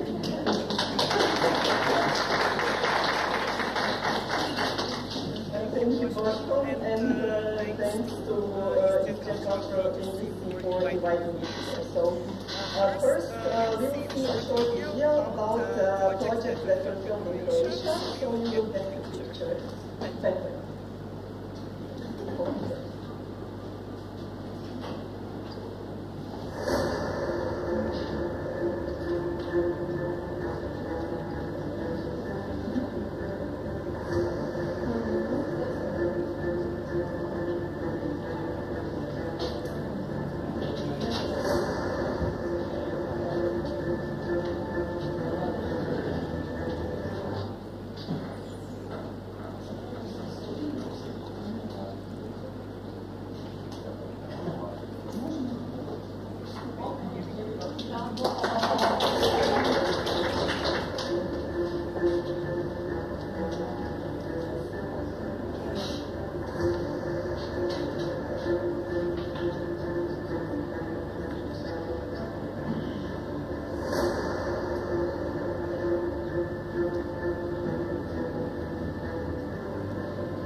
So this was a short introduction, but as we know that the picture tells 1,000 words, so we've had a chance to experience both kinds of projects.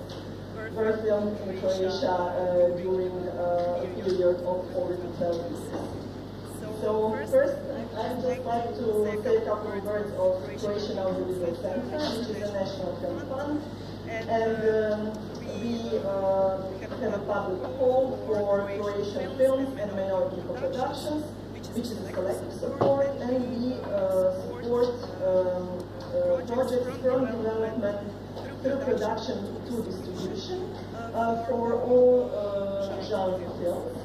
And also we fund the complementary so this is our core, our main business. But within Croatian Audiovisual Center there is a department called Film in Croatia, and this is the National Film Commission, and we ran the cash rebate program, which is an automatic support, and we administrate the whole process from the application until the payment of the incentive. So this is what I do in Croatian Audiovisual Center. Film in Croatia was established in 2012. We offer maybe a few words about it. So Daniel was already telling about it because it is not an accident that this program was established in 2012, because that would mean that you could come on every spot on the planet and you would say, okay, I will give the incentive and productions will come. Because this is of course not true. We had a very deep tradition of shooting in Croatia, especially international projects. The first one was in 1924. Famous director Murnau, German director, in Croatia in various locations, but this is now Rab Island in Primorje, Gorski Kotar County, Die Finanzen den Großherzog. So this was the first international production filmed in Croatia. And we had the Croatian coast was always very interesting for international projects, but then in the 60s came maybe a changing moment when German producers decided to double Croatian highlands and Velebit, Plitvice Lakes, and all various locations as America's Wild West, and they shot famous Karl May novels in a two series of films. There were 9 films shot in Croatia, and this is still one of the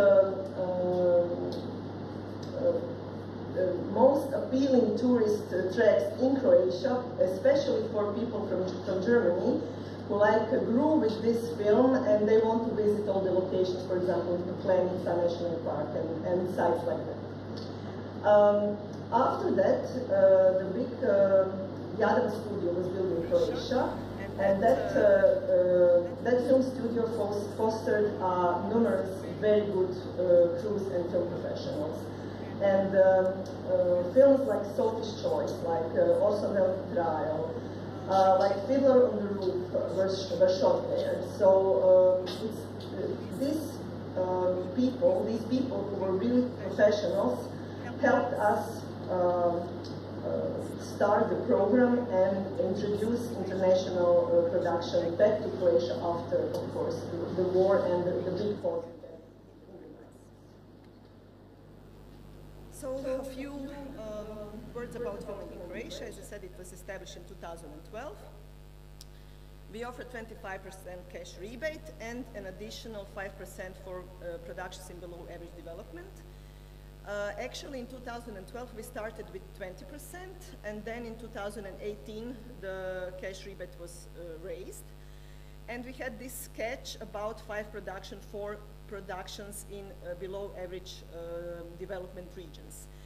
So the aim was to attract productions to locations that are not that popular, that we would like to make visible for producers, and also so that area could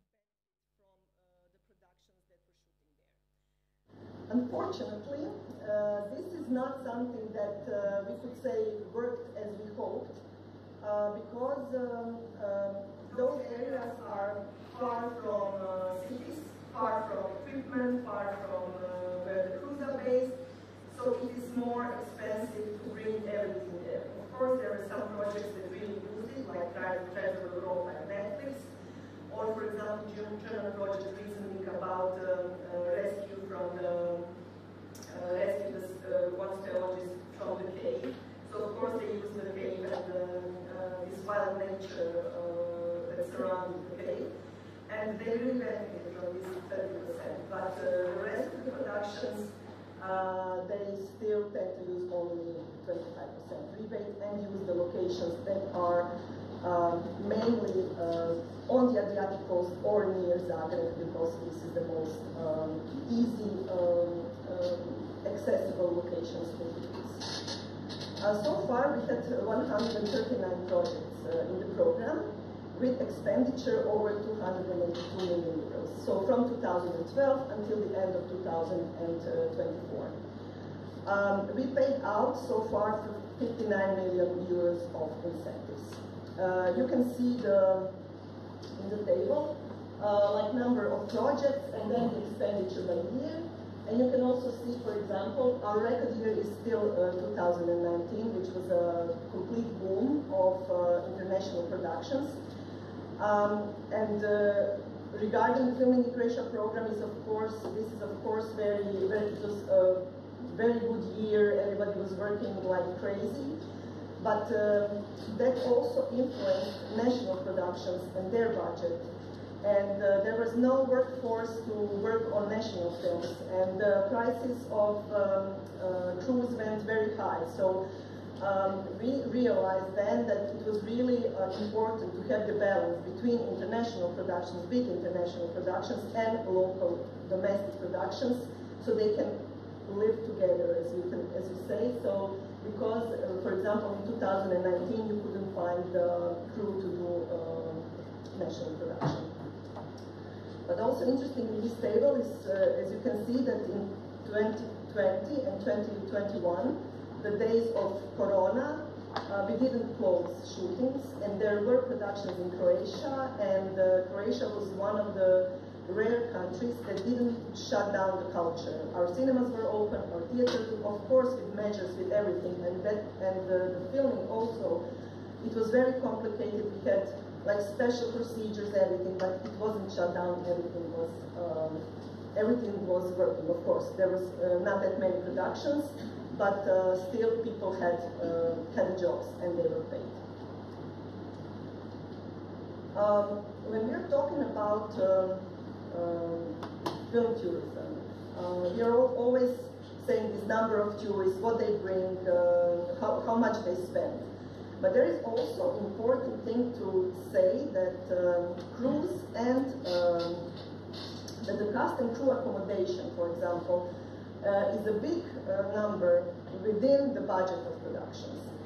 So first of all, in Croatia, they tend to use, Daniel highlighted this also, they tend to shoot in Croatia off-season periods. So that spring and autumn are like high filming season in Croatia. And we counted that in average 13% of eligible spend is paid for accommodation of cast and crew. And since the beginning of the program, that counts to 33.6 million only for accommodation in the hotels or private accommodation.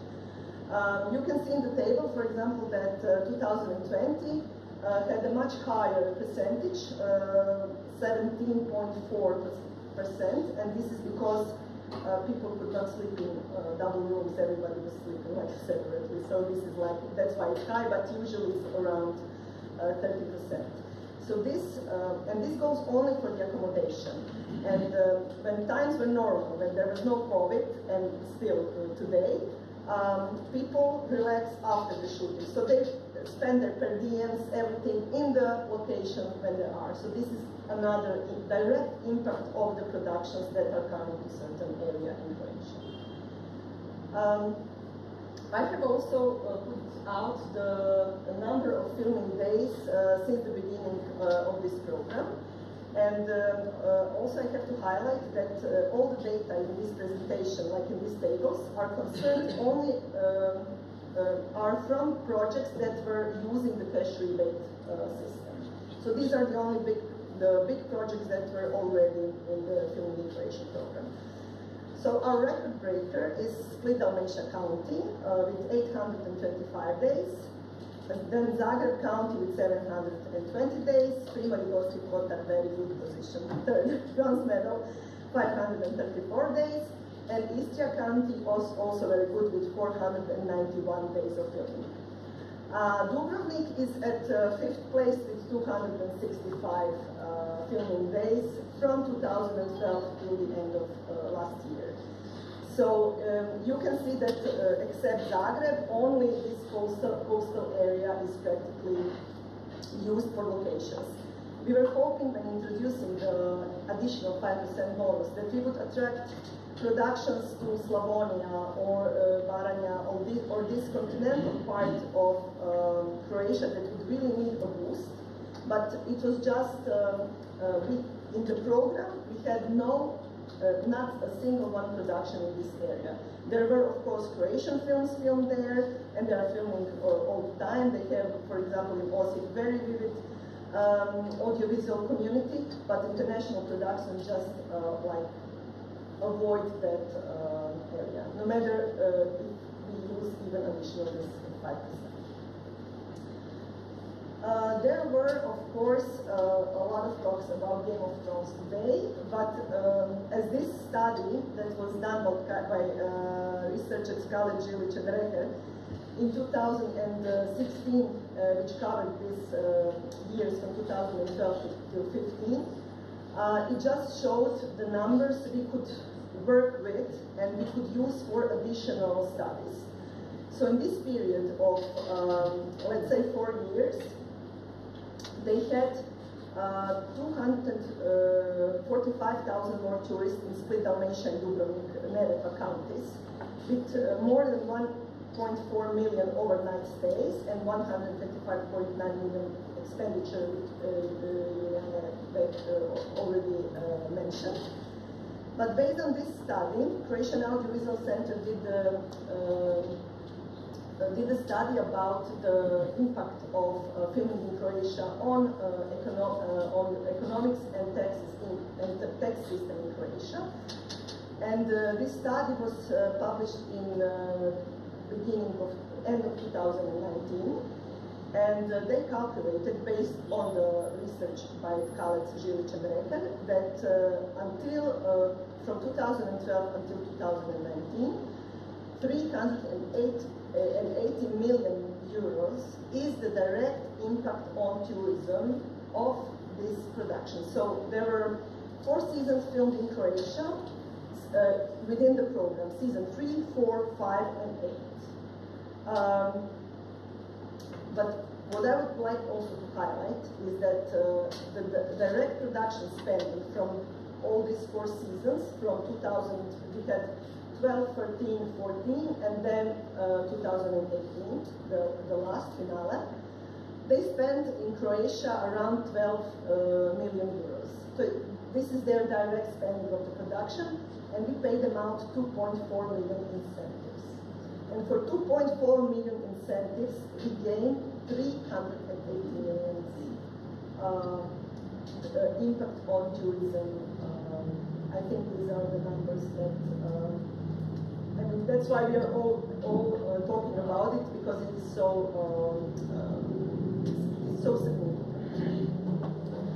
Of course, Game of Thrones brought some problems to Dubrovnik, not only benefits, but I would like to highlight that there have been productions in Croatia that were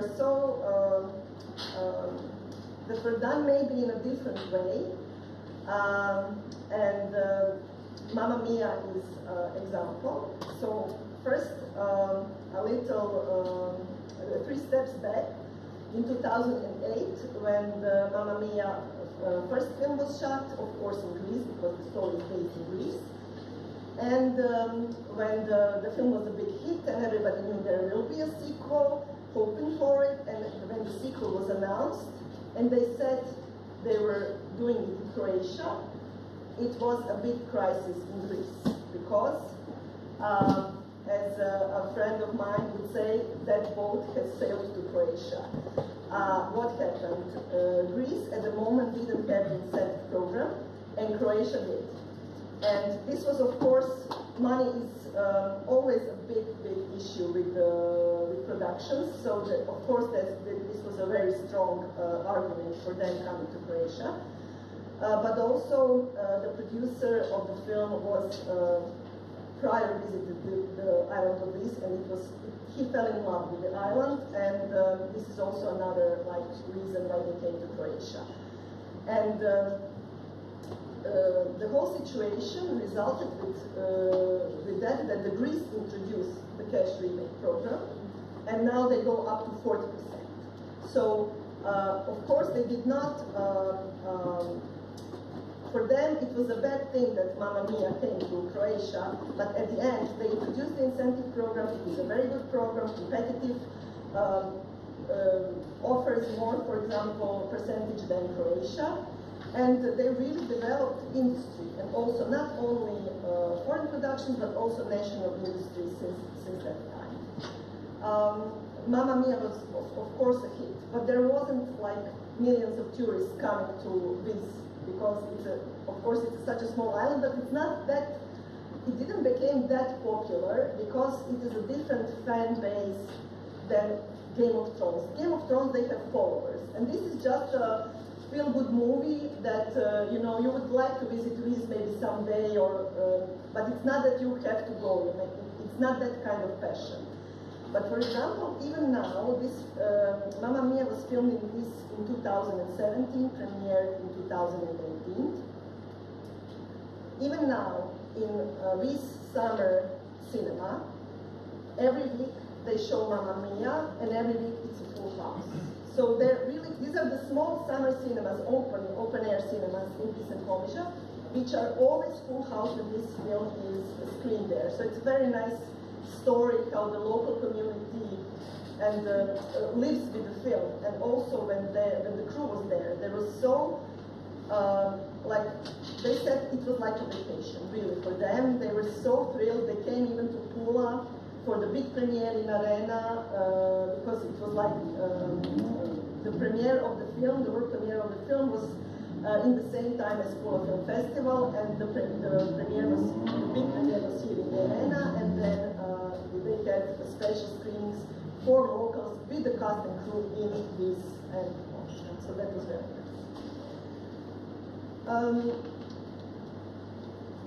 For the end,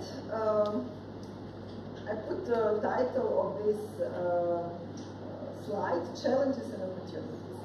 And the photo is, I don't know, I'm not sure if you can see it.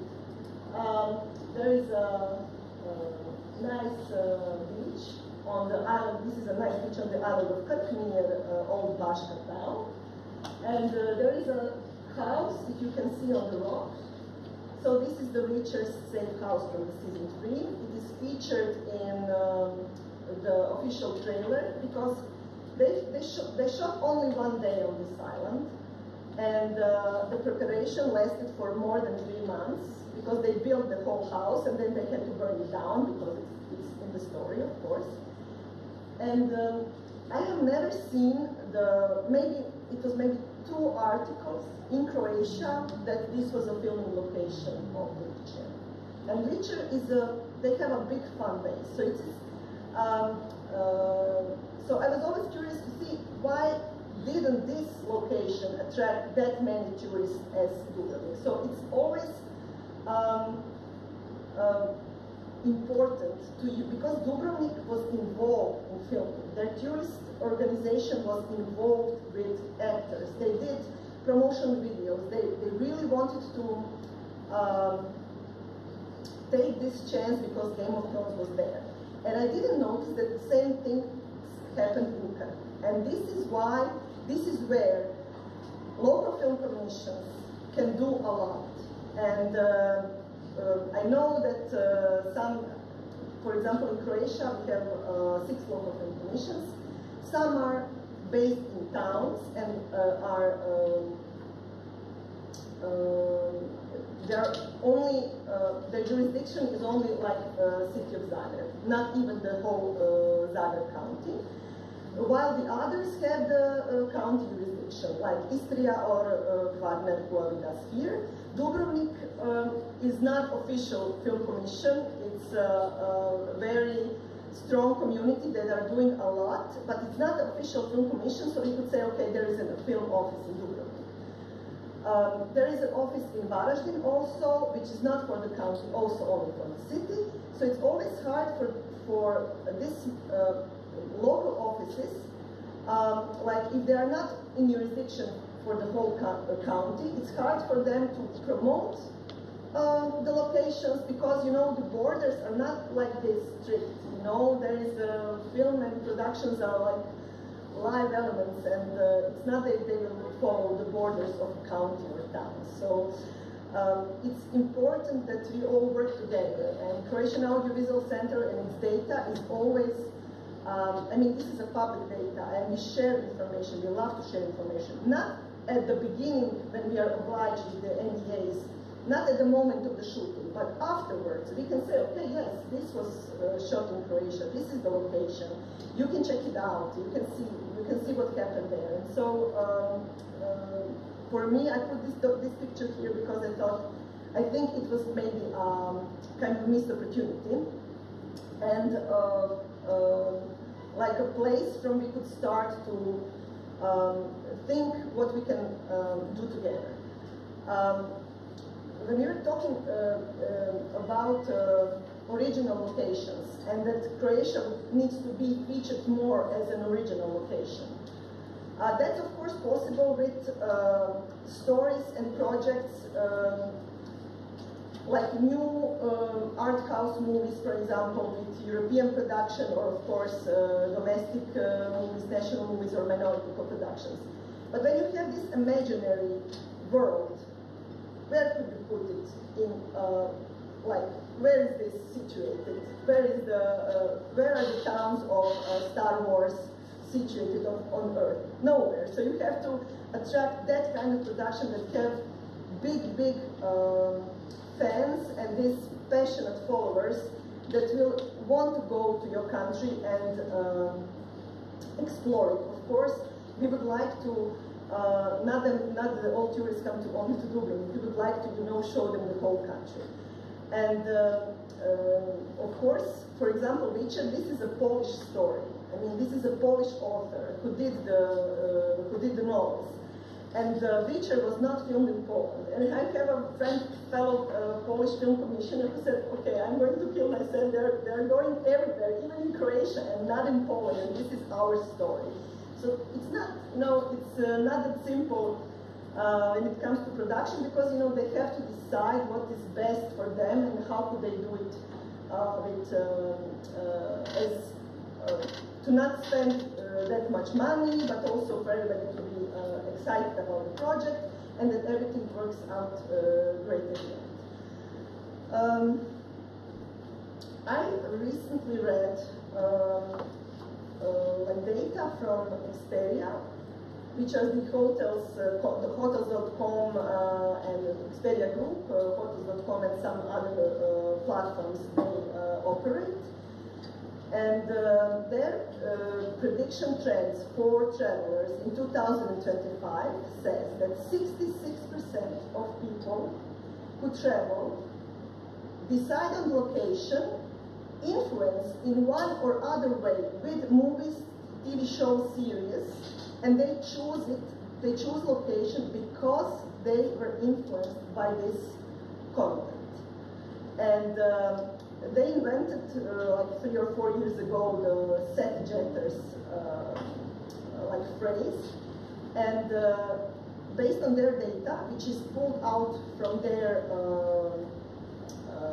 applications, the growth from trends in 2024 to 2025, the growth is 16% in 1 year. So that's how important the content is, and that's how it influences people to choose where to go. So I think these are the big opportunities for Croatia. I mean, it's it's not that it's best to have that high impact of tourism to BDP, but of course, if we have such a lovely country, all tourists are welcome, but we need to make sure that everybody feels safe, that we don't have nature, and that everything stays for next generation.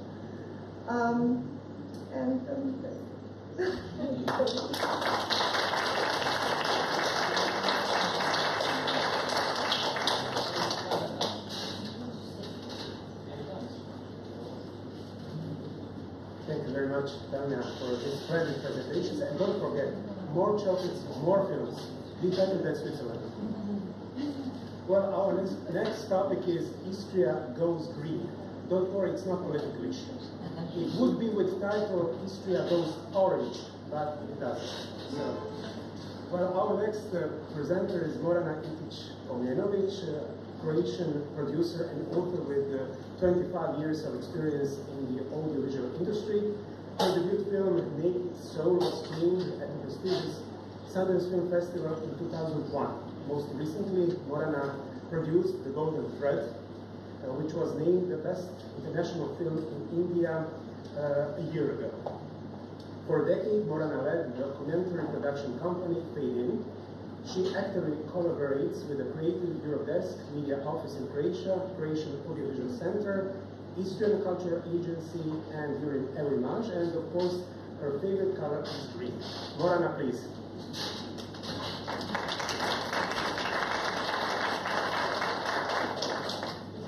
My favorite color is green, but still I'm wearing orange today, so.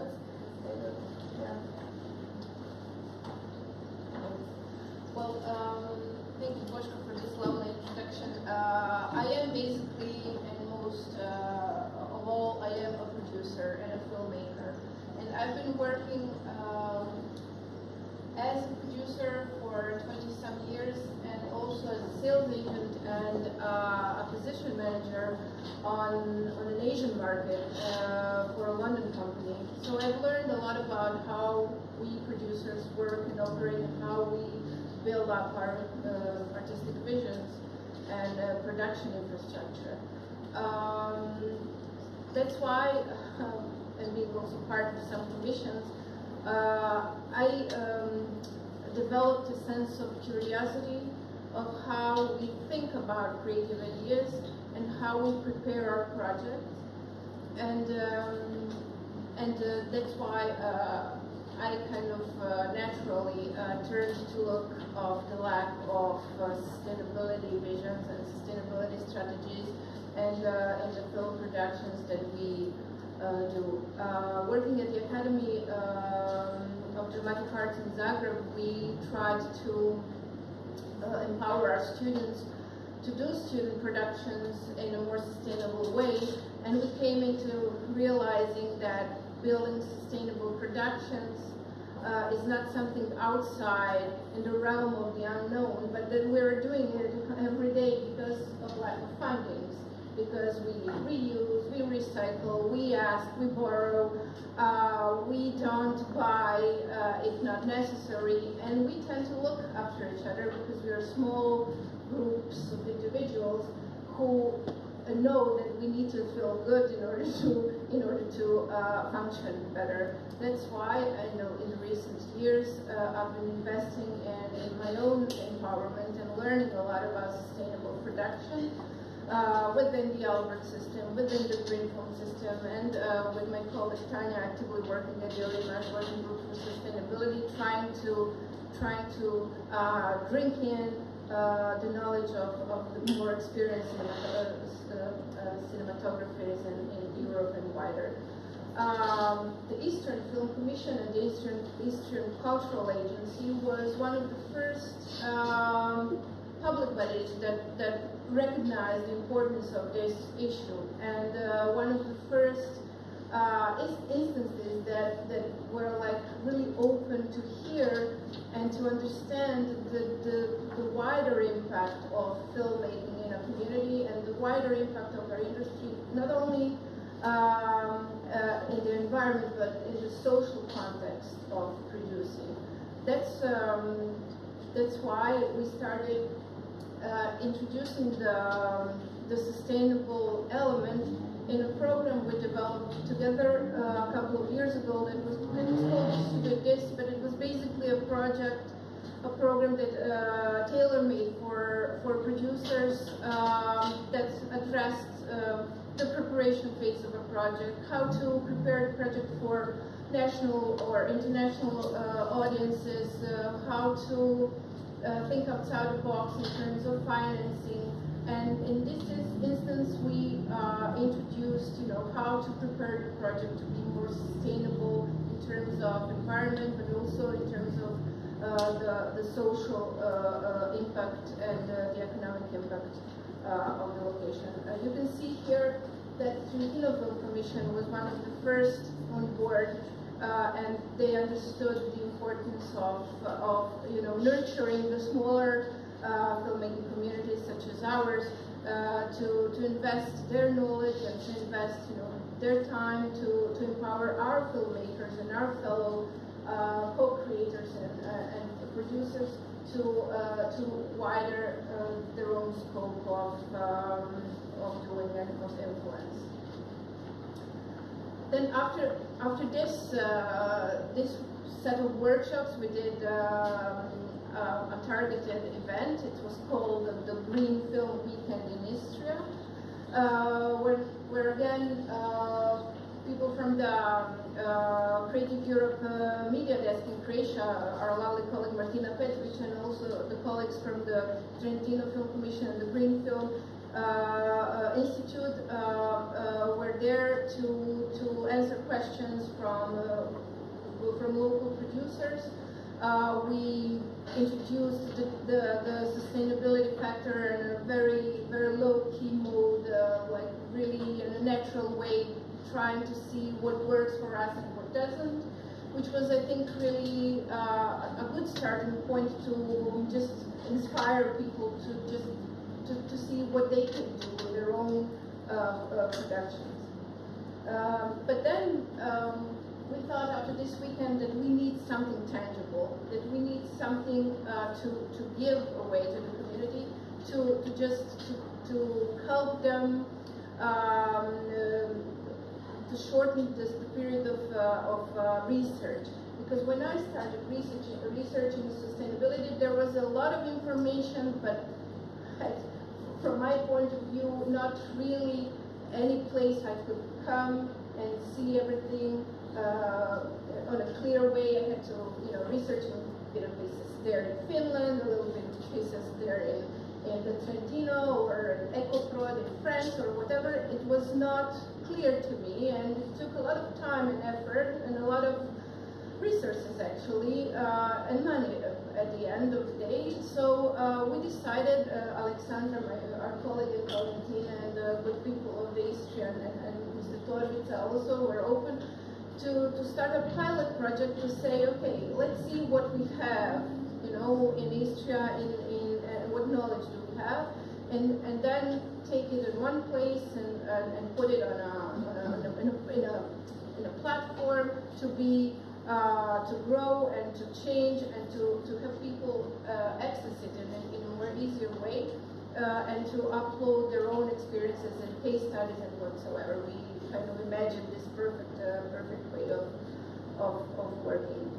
And at the end of the 2024 in Vižinada in Istria, we organized a day of dialogue and presentations. You can see Tanya there and Daniel, who's not here. And we talked about different approaches and different positive aspects of the work, and had some good examples in the region. And we had this first feature film, actually like a fiction film that was a short fiction that was certified, and we did a case study about how we prepared it and how it turned out.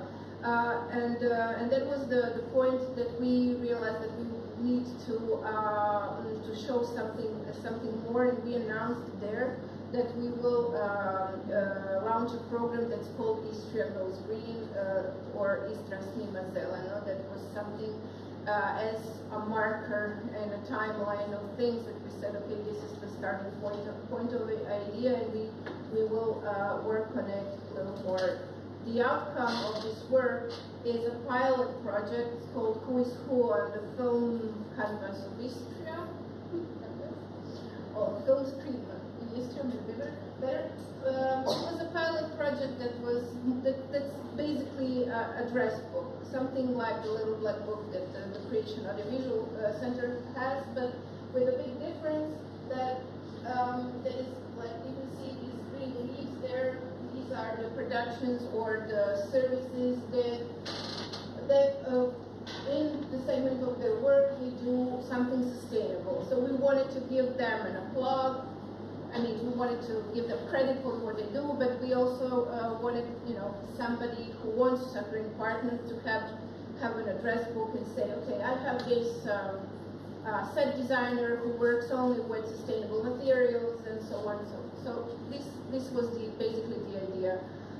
We call it a pilot project because the call for contact was really, really short, and we didn't go into deep research of the capacities in Istria because we didn't have the time or the resources. But it was a gesture that opens up a future more detailed call, and it will go on and periodically, and the address book will be updated. So in this address book, we'll have producers that or providers that are not only based in Istria, but they work in Istria as well.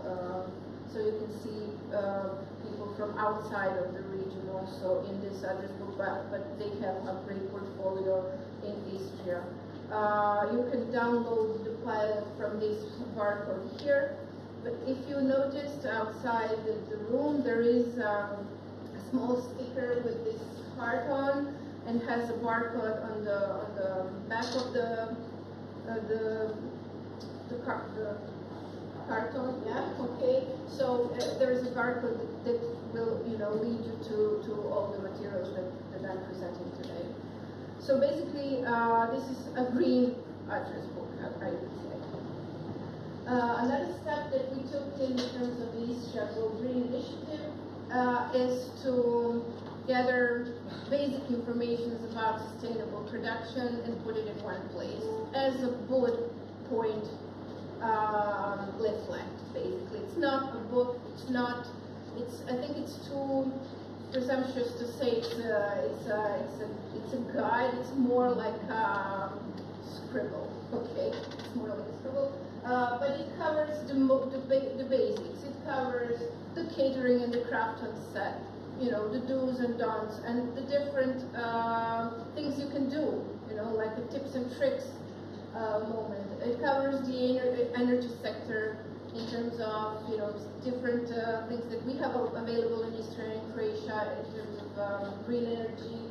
It covers transport and accommodation, materials we use in costume or set design or makeup and hair. But it also covers some kind of budgeting, the horizontal way of structuring your financials, the way you can communicate your project and values, but what is most important to me is the social sustainability aspect of sustainable filmmaking, because it tackles the question of fair pay, of, really the benefit of your team, the well-being of the team, the anti-harassment policies that you can use, the charter of values you can take into account while preparing and then producing your film. I'm a president of the production charter of our national organization of film workers, and these are the topics that we are dealing with in the last 20 years. So it's not something new, it's not a novelty, it's not a commodity, it's something that we need in order to be a healthy community. And to just be the brave producers who say, okay, I will not make the same mistakes that some of my colleagues did, and I will not turn my head and do the easiest thing, but I will, just stand from the day one and say what are my values and what I want my set to be, my project to be, and how I want to communicate what's important to me as a producer, and then the other parts of the team. Basically, this is also a pilot thing, but I think it's useful, and it will be useful to colleagues who want to learn more about sustainability and sustainable production. And then at the end, there is a dream we have, and that is the green seal of sustainable production in Istria. This is something that needs to be done in coordinates with the local political infrastructure as well. So we are trying to, as Mr. Torbica said, and Daniel and I, we are both at the Film Commission in Istria, looking at the films each fall, and we really want to say, okay, we want to, put on that list also, a financial incentive for films that show the openness and the willing and the knowledge, know-how to do things in a more greener and sustainable way. But this is something that we need to do, the finances must follow. So the financial incentive is something that will, I hope, come in the future, also as a part of the financial infrastructure of the call for proposals for film fundings in Istria. And now the last slide is a little maybe, I don't know, humorous, because we asked some of the kids to do the green seal and some of the AI, so this is something of a future green seal or something as a reminder that this is our final goal, to have a proper evaluation system, a proper way to empower producers in terms of financial incentives to do green. So yeah.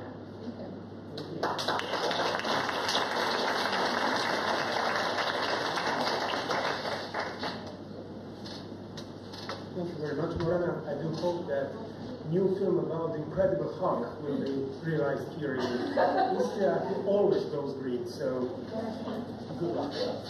Well, ladies and gentlemen, our last topic before lunch break is a real impact where film, tourism, and sustainability converge. Presented by Mrs. Verdai. She's a biologist, science communicator, and film sustainability consultant who lives at the crossroads of disciplines. Her work is rooted in the belief that combining science, art, communication, and technology allows us to better understand the world and changing. And Mrs. Verdai is from Greek Arts Production. Thank you very much.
example. It's from the European Broadcasting Union report from 2014. Usually I don't use that old data, but I think this is a significant one, and it's also raised a bit that there are problems that we don't have standards still, so we have a lot of carbon calculators, certifications, and locally people start to organize and talk about sustainability, but the global standard and global calculator is still missing. So this is from 2014, which says the global broadcasting production emissions equals to the global aviation industry emissions, which I think is crazy. And since that, we are producing more films, we are watching more films, and it's kind of all related to the consumery, so like how we live. So we eat more, we drink more, we pollute more, and we watch more films. What we are doing and how we connect to this. So we at Clean Eyes, so told we are based in Budapest, but we have also production in UK sometimes, or both countries. So we know like the local policies, the local regulations, because they already started to implement local regulations, and we bridge the gap between this. So because the film industry has its own dynamic, own rules, so usually it's pretty quick, so everyone needs to be ready, and we try to implement it on this fast place, which is film set.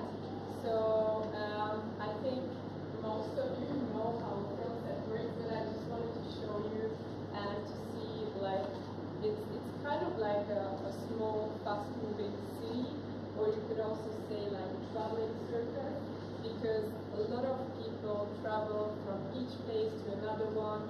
They eat, they use energy, they trash. So it has. So this is like the second image is the base camp usually, where are the trailers, the kitchen where they're cooking. So it's a place where they use a lot of energy. So if there is not grid power available, they use diesel generators, which is of course fossil fuel, so it's not really good. And then I didn't talk about like the set rebuilds. So there is a lot of materials they use, and maybe they never reuse it, which goes to the hazardous waste. And yeah, so it's a lot of things we are using, the transportation, the flights with the foreign crew, and you see the results of this. So this is the data from the other carbon calculator, which is the UK carbon calculator. In the UK, it's already mandatory to measure on each production which will broadcast their own carbon footprint.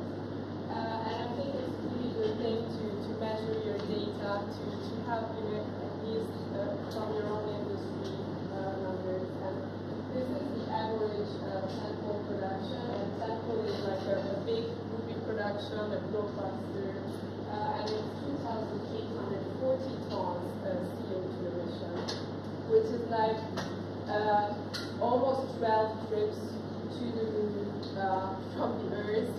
So I think it's crazy. I think Juliana's example were also pretty crazy. So yeah, but I think this gives you a sense that how much energy, how much waste there is in this industry. And it really depends on which type of production. So it's a drama, or it's a totally studio-based, or it's location-based. The numbers vary. And I think that's why it's really hard to implement actually sustainability on film production, because each project is different. So there is not a rule of thumb that, like, okay, I will do sustainability and this is the template for it. But you need to have the resources, and that's why I think we are a good solution to have a consultant here or someone that have more experience on the ground and can offer quickly the solution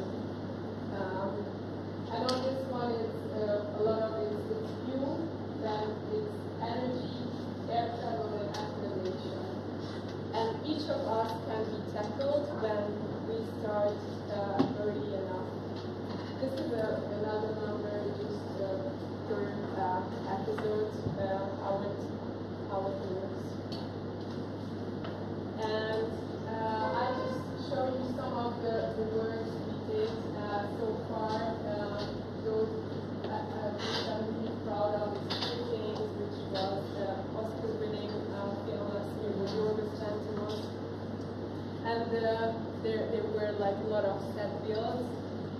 It was shoot on film roll, so you know, like these are all like artistic choices, which are really hard to influence because Yorgos had a vision about how he wants to have good things to look, and you cannot compromise, unfortunately, on those things because if you already use film and analog instead of digital, then you need to have like bigger lights.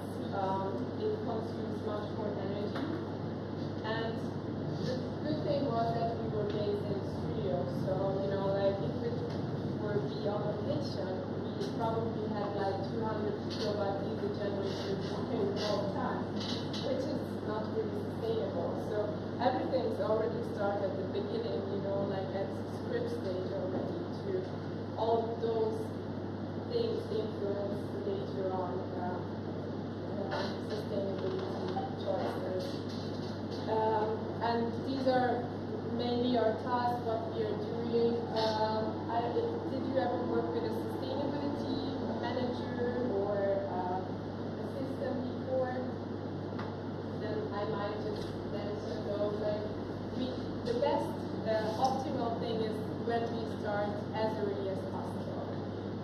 That's not always the case, but the big studios, like on the previous one, you maybe saw like there are some Netflix films, Paramount, HBO. These studios already have their commitment books, so they have their strategies for sustainability. So they already started to planning already at development. That okay, in this territory, you know, like we have local available consultants, and it's easier to implement from the beginning. But there are some smaller production, which is harder, and we just come aboard like 1 week ahead when the suppliers are decided, when the location is decided, and it's harder to have like a bigger carbon savings on those production. So we are here to, if you can, implement as early as possible, or just start the conversation. And then we monitor the carbon footprint, which is really important to measure the data, researching new technologies, communicating with the group constantly, because education, I think, is really important. It can shift like basically regulations. So it doesn't have a carbon footprint, but it has a great influence. And I will also say here, I'm really proud because the Hungarian National Film Institute just introduced last year the Green Film Funding for local Hungarian films. So we have those big production because Budapest is the service hub. So we have great studios. We have like a 30% tax incentive, cash rebate, and the local productions also wanted to implement like green because they work on those incoming countries, but they also work on the smaller Hungarian productions, which are less budget. And it's not the National Film Institute introduced this green film funding. So from now, like also they have this available, and I'm currently working on one of those Hungarian productions, and it's really nice to see how open they are. This is just like some numbers that what we collect is on each production, and I think it's nice to see how much impact it has. It was just like 60 production and 1.5 million plastic bottles saving, compost collecting. So I think they're pretty big numbers. And I really want to share because I think this is a great example. I didn't work on this one, unfortunately, but it's a HBO production, behind the scenes sustainability.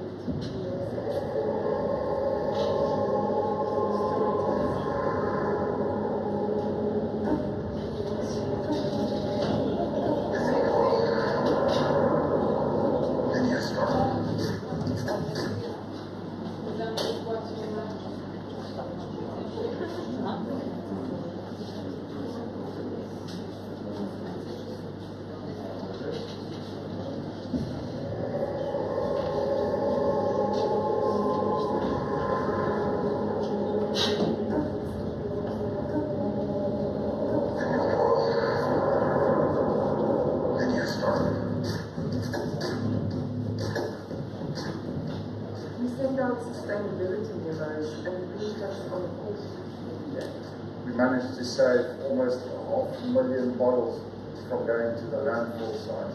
We always look for the fastest, most economical way of building a set, and that means generally using as few materials as possible. And we try to do as little damage to the environment as we can. Generally don't use oil-based paints or chemical-based paints. We can recycle timber as much as we can. We can try and dispose of the chemicals in the safest way possible. The polyurethane from the temple set is being recycled into building blocks. This is absolutely brilliant. Season 1 really did kickstart sustainability in the film industry in South Africa. We did that by funding the Green Set training program, as well as funding the Green Set carbon calculator.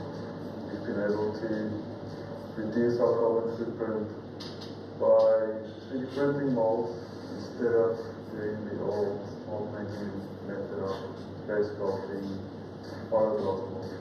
The green initiatives we implemented was looking at purchasing eco-friendly. If we purchased this from a previous job, we've already reduced the effect on the environment dramatically. On Rosemont Wolf Season 2, we basically kept the bulk of our dressing from Season 1. We made a point of not sourcing new material as much as possible, recycling what we've got already. We'll repurpose the same chair 3 or 4 times through the shop. In a previous life, it might have been an office chair, and now it's a chair in a space shop. The 5 sustainability days of the week. We have donated more than 650 tons of food to charity. And our caterers' food waste is composted and used to grow seasonal vegetables, which we eat on set. We reduce that. Maybe not everyone's favorite day of the week, but we reduce our CO2 footprint. So it's wasteless Wednesdays. That's where we can come at food. On school, we make sure everything that we can decide on set is everything. All our food packaging, they are biodegradable. Even our sauces, our cups and beans, they are biodegradable. We don't use plastic bags. We just use this bag, and then we can use it again. On Thursdays, we celebrate.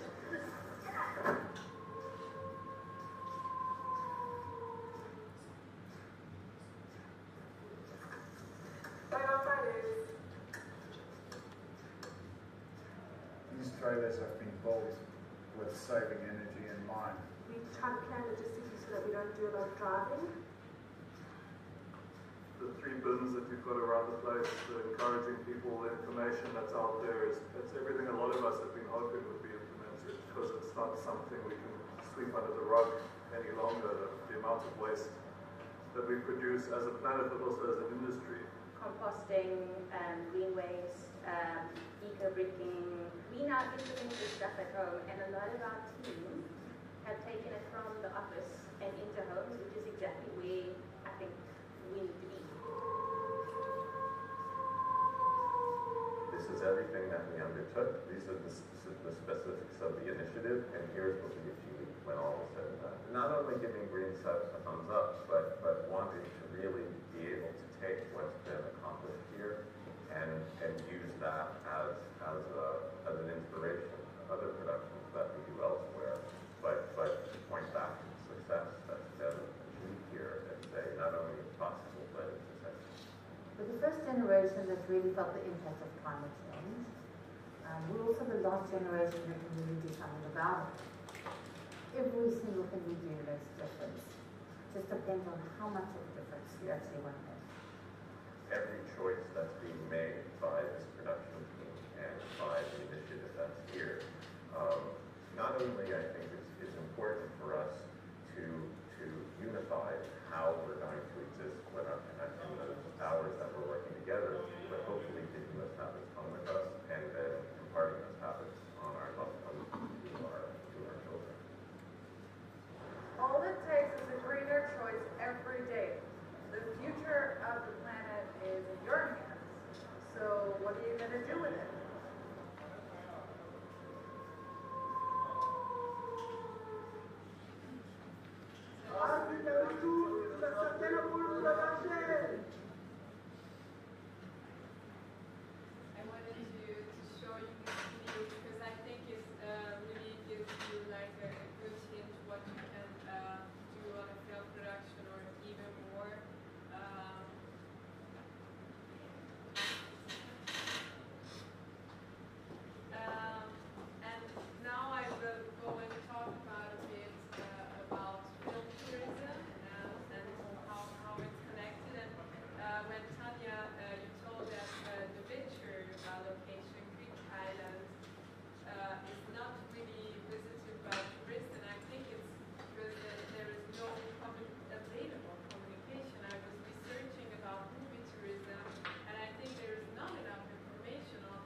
months ago. See here. So if Budapest plays a different city, and you know that there is not research available which is Budapest, then it doesn't really attract tourists because they don't know it was filmed in Budapest. This is the I Spy movie, where basically it was all shot in Budapest, and Budapest was here as Berlin, and it's actually the Tudor, the castle Tudor in Budapest is really famous. And the third one is Budapest as herself. Did you see this film? It's just recently came out. It's Days of Jackal. It's called. And it's a series. Sorry, like yeah. It was also shot in Croatia. Yeah. So it and Israel was also Croatia was playing Croatia. Part from Croatia, part of the other. And this is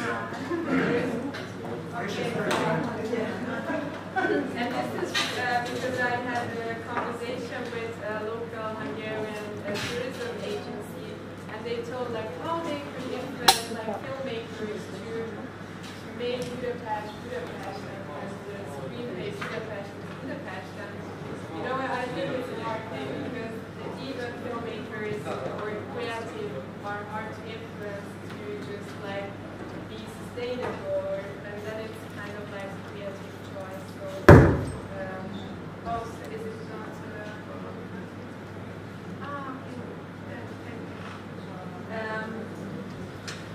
yeah, so these are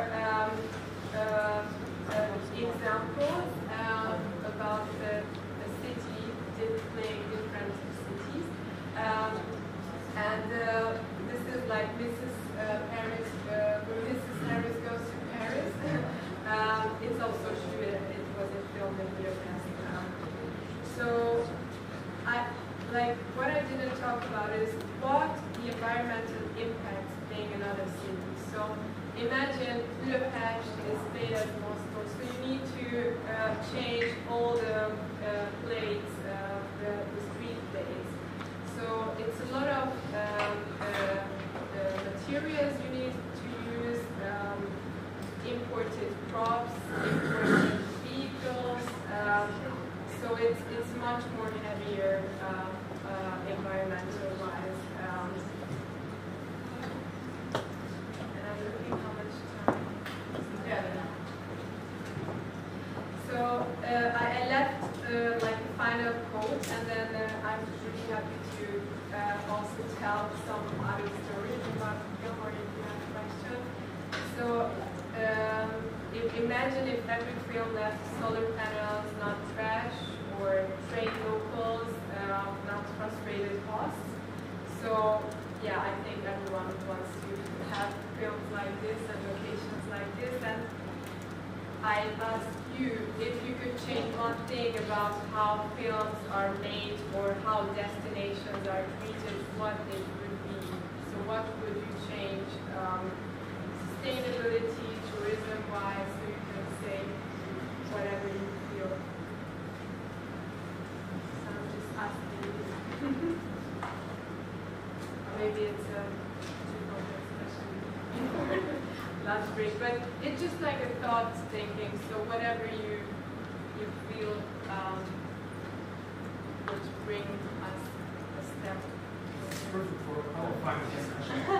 Okay. So then leave it to your final discussion. Thank you so much. Thank you.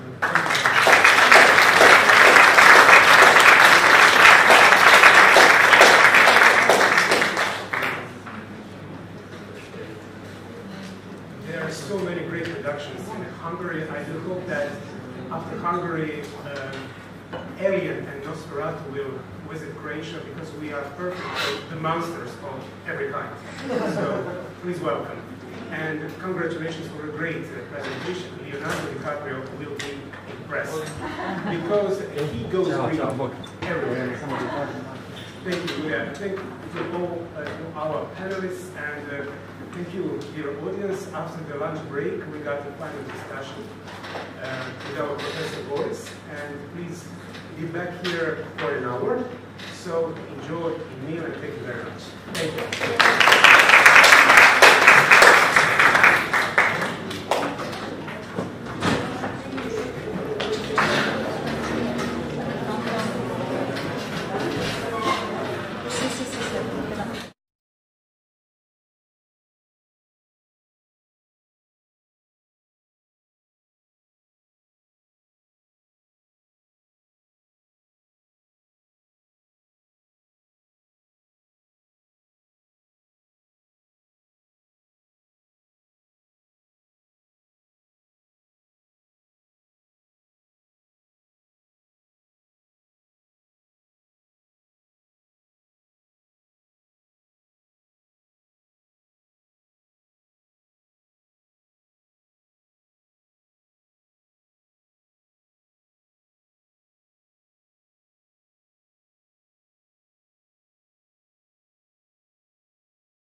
technical help here.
Pleased for inviting us to participate in the development of the part of the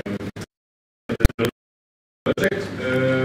As we heard very kindly today, I sometimes also teach at the Faculty of Humanities and Social Sciences in Rijeka. I deal mostly with film, visual culture.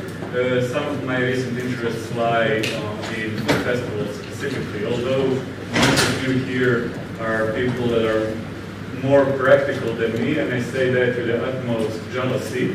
People that actually do on film productions or in various municipalities dealing with film. I teach film mostly from the perspective of the reception, not the production, although, as I said, in a couple of my recent projects, I've been dealing also with film festivals.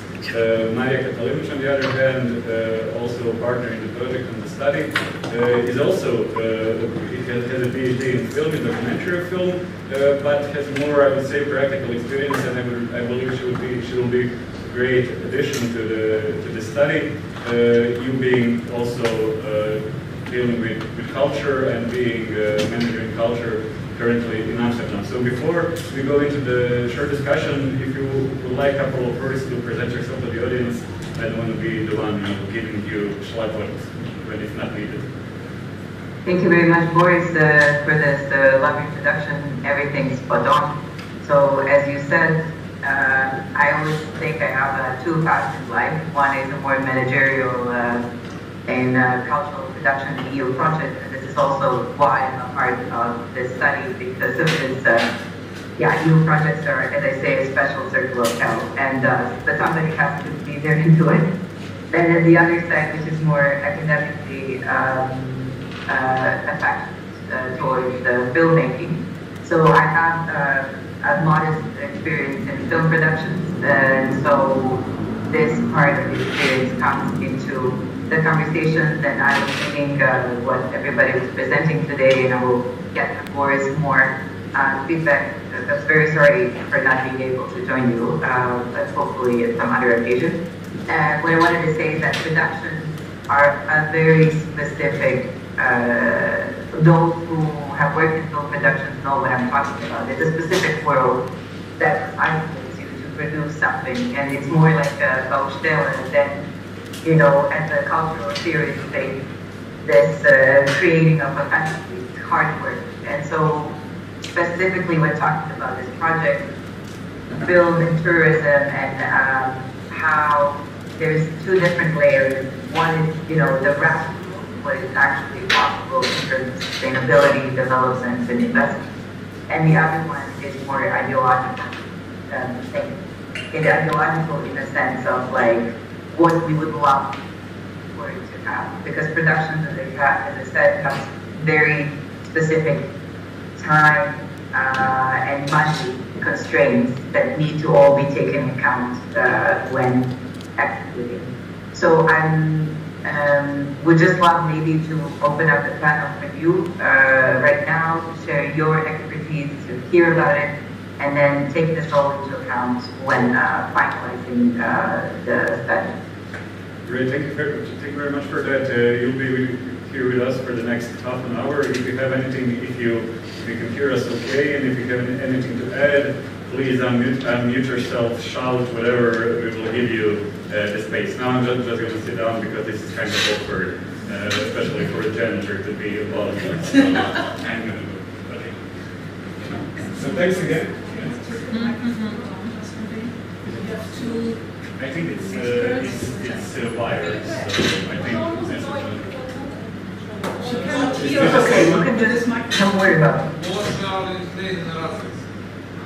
Ne, okej, ali ona će čuti. Ne, na Zoom, ali ovo nije. Nije povezano sa Zoom. So unfortunately, we're going to try to shout, to be loud, to be assertive. So thank you again. We don't have much time. It's almost half an hour, and there's a lot of you, a lot of us, and I've heard we had some questions also, or just interest from the audience, maybe throughout the sessions, but also in the mingling space between meals and in the pauses. So as I said, I just want to also place myself a bit transparent about my role as a teacher that deals with film and film festivals specifically. I deal with politics of film festivals in the last year. When I say politics, I don't mean like everyday politics, but we have many people here, for example, the oldest film festival in the world, I guess, and it started as a political film festival. It started as a way to give space to a specific political atmosphere of that time in the 30s. Also, we have a film festival which is political in the sense that it was also a venue to be able to not only bring the world to Croatia or then Yugoslavia, but also to be able for the world to see our current production from the early 50s until the 90s, and of course today, but in a different way of doing politics. So my thinking, and I want to open the discussion. I'm not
agency that promotes the tourism in the region. And actually, we do have an agreement, and we work together. So there are cases when there is a film not supported by the film fund, but by the regional agency of tourism because of the impacts in terms of,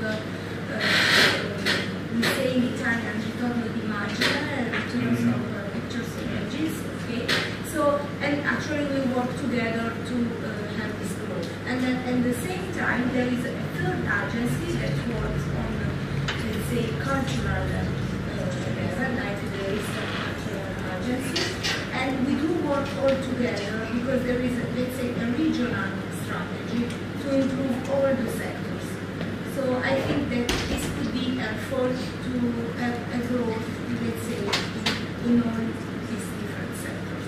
And this is why we are here today, and we are part of this project in particular, because not only because we met lots of interesting partners and not, but also because we will do another step. We will improve furthermore our film tourism strategy.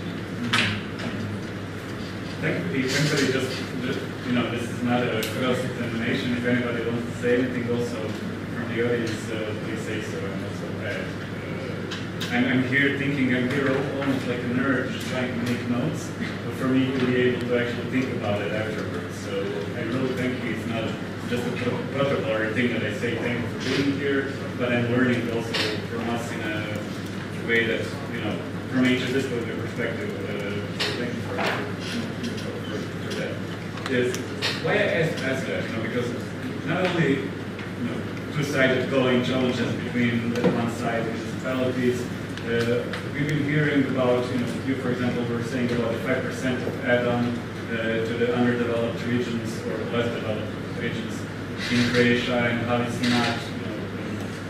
not enough, obviously, to have a 5% addition. If you take into constraints that you were talking about, logistics, you don't have enough people in the locality to actually be able to work there, but you need to import people from other venues and so on. Is there any possibility through your, literally joint experiences for film production from film commissions, from various stakeholders to influence the state or national or municipal lawmakers in trying to make a change, for example, in a local setting? Because obviously, you cannot expect out of a film production to invest in a region.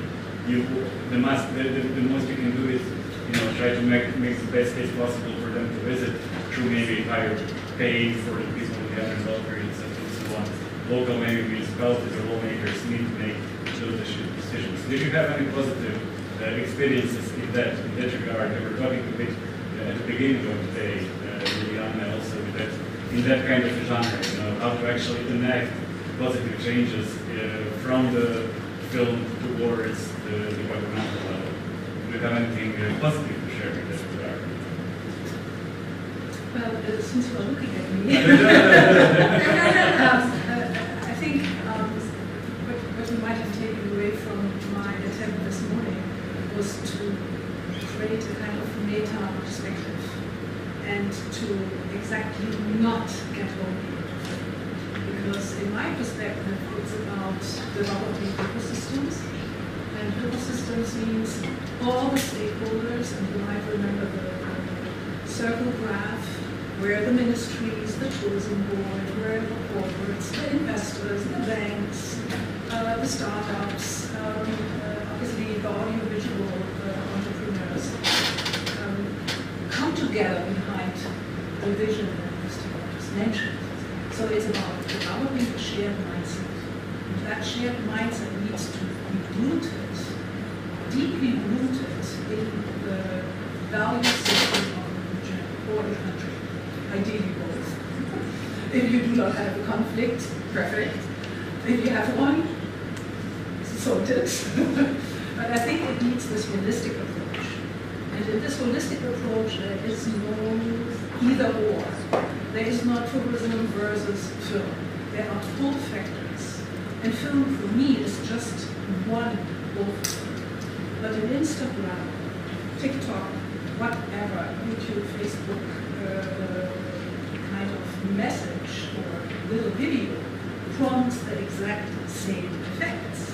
So my tweet is basically to think bigger, think broader, think media. Film is brilliant. However, this is not enough. We need to see how the interactions between the different types of media could be utilized in order to develop regions, which, from my perspective, means to be proactive and to be very strategic about the stories we tell.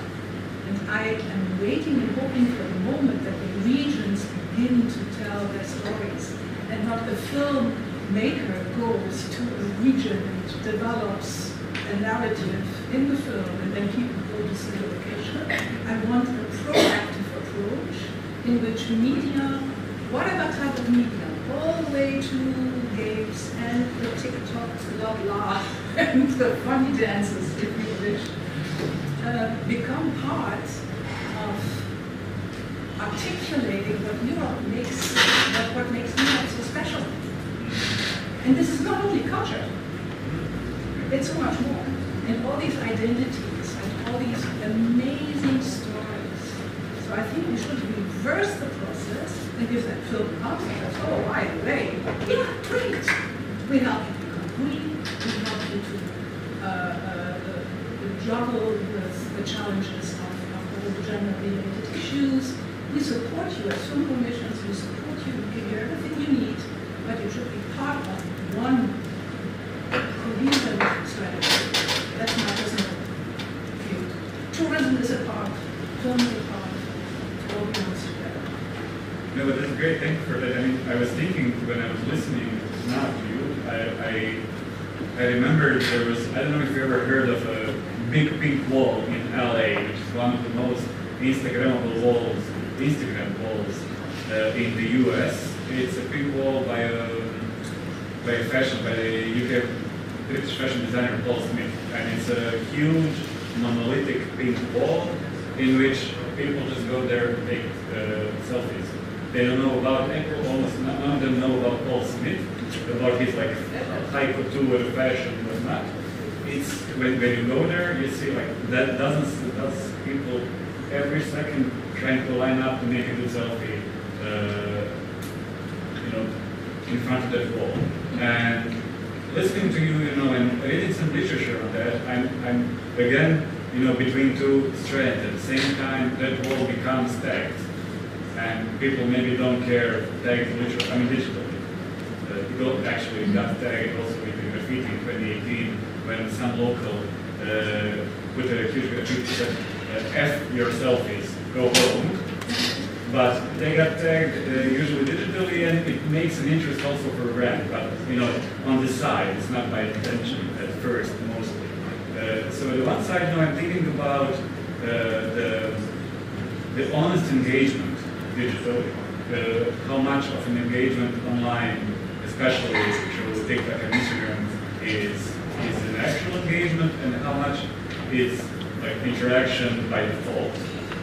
But I like your comment. I mean, it's on the strategy to be able to actually provide the engagement, not just rely on the people to be able to provide that. Just imagine if, I don't believe so, but just if the 100% tariff comes, what do we do? We only think for it. So we better snap out of this very narrow view and really think bigger, think media, think storytelling, narratives. Thank you, interesting. And now I'm gonna make my own schlagwords for Tanya just for a second, because Game of Thrones was today, the King's Palace, the King's whatever, the Dubrovnik, what's the name? King's Landing. King's Landing, sorry. It's been a long time since. It's been on the tip of our tongues for the whole today's session. And while thinking about problems with technology, I got reminded of a text, reminded of a study by one of the scholars in film that had like a long research of tourism, film tourism in Ireland, especially. You would, I think, know John Ford. It was The Quiet Man that was filmed there, and also Star Wars, the famous scene with the stairs. The people come and take photos on the steps in some remote part of Ireland. And one of the concerns of the author while looking at the data, those kinds of tourist visits usually perpetuate the stereotype of a country. The mystic Irish scenery, the underdeveloped green lush regions of Ireland, or the small city in which the Quiet Man was shot, still today resembling 50 years ago when it was shot. We sometimes also visit localities to be able to perpetuate our own ideas that we've seen through film. Is it something that Croatia is concerned about? Or are we kind of also leaning on that? Hrvatska kakva je nekad bila, for example, Croatia is once was. I remember the slogan from tourism, Mediterranean, it once was. This is actually a question for a real tourist sector. We are like leaning on the real tourist sector. We are creating content for them. We are creating a lot for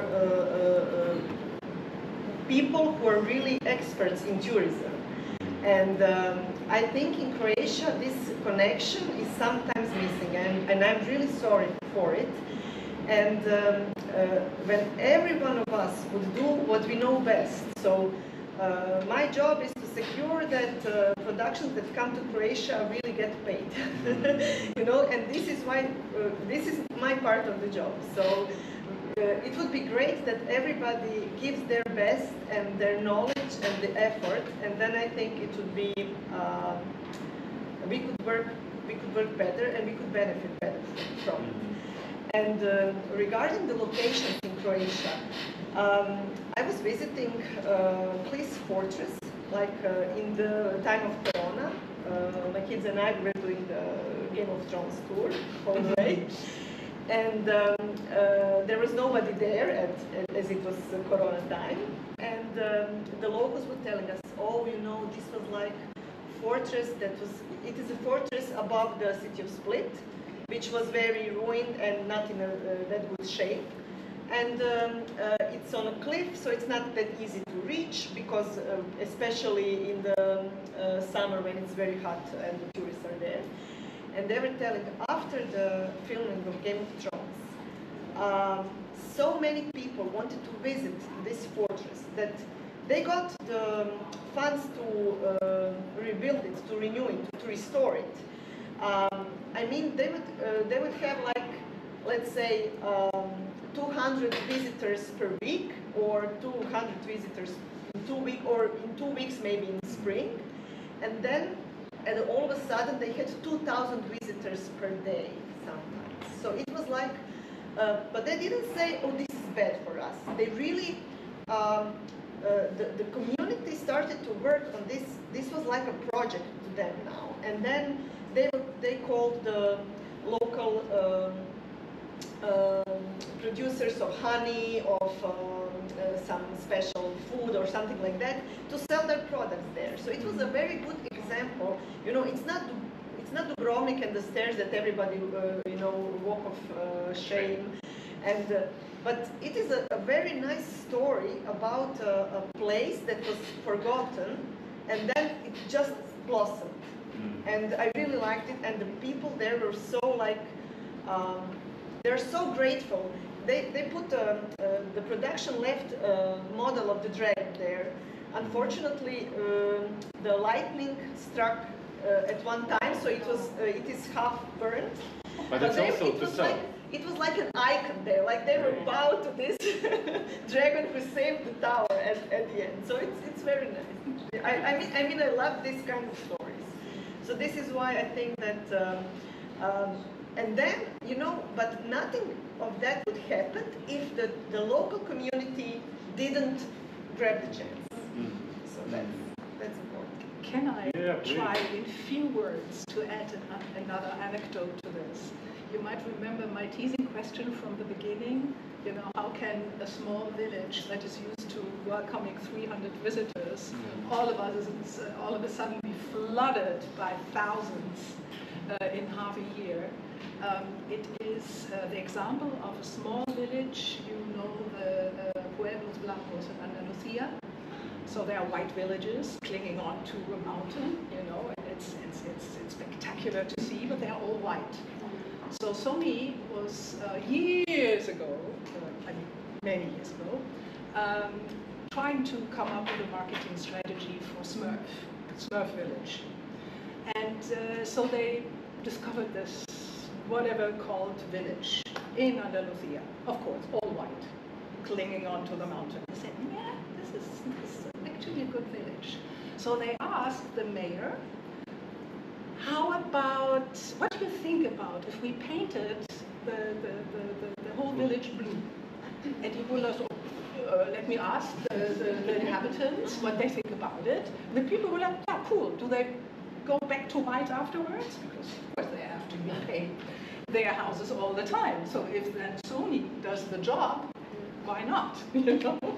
So everybody was cool. They painted the whole damn village, including the church and the gravestones. No. Yes, blue, Smurf, blue. They had their marketing campaign. It was amazing. And it really went viral. And then came the moment that Sony basically raised the brush with a white paint and said, okay, now we are ready to repaint it all back to white. They said, oh, no. Leave it as it is. Now we are Pueblo Azzurro, and the only one in Andalusia. So it's another example where then, you know, there is an effect that has been kind of created by a film. It transforms a village. Now you can buy blue cakes, blue, I don't know what, everything in blue. A new chain of products has been created that has nothing to do with the Smurf, copyright, tralala, but the village does it. Awesome. This is great. I'm not going to go into it much, but as a film buff, this reminds me of a film from Cristian Amescu, a Romanian director, in his film California Dreaming in 2007. The whole idea of a film, and it's a typical Romanian, like, in the best sense possible, you know, between Balkans and transition and stereotypes and self-exotization and whatnot. So a train full of American soldiers gets stuck in a village in middle of Romania, and they're there for a week, and like Romanians, there are like 150 people in the village, kind of don't like those Americans because of the historic occurrences, whatnot, never mind. Long story short, they, in a way, like almost ironically, they devised their own traditions. They knew for Americans to be able to spend some money, you know, or they sewed their new uniforms like it was like that, you know, 200 years ago. Yeah, right. And they make a festival out of nothing, you know. While they're here, let's make them like how do they see Romania? Usually, let's make it like that. And you know, also listening to Daniel and knowing the production he makes and thinking about Croatia and visiting the site of ICA or the Film Commission a couple of days ago, I was struck by the visuality of a beautiful web page in which you can see the videos of different localities of Istria, just color graded differently. You know, like this could be you but Baltics. Or this could be Baltics but us, so to speak. This could be, you know, Italy, but it's actually in Istria. So, you know, it can be cynical to think about, you know, using locations and not being able, maybe, you know, people don't know that, you know, people think it's Corsica, but it's actually in Savudria. Okay, not Savudria, obviously, but, you know, in part of Istria or whatnot. It can be a bit maybe depressing to think about it, but also one part of the branding could be, you know, look at the versatility of the location that can also be like, this was shot here, you didn't know that. In terms of Dubrovnik, it's a fantasy scenery, so geeks go there and visit those kinds of scenes because they Google where was it shot. But is there any, like, from your experience, ways to mitigate those risks of shooting in a country like Croatia, which is small and versatile, but actually not being able to brand itself as that country because the location is not, Mamma Mia is in Greece, not in Vis. Is there any like thinking process behind that? Obviously not Mamma Mia, it's not your...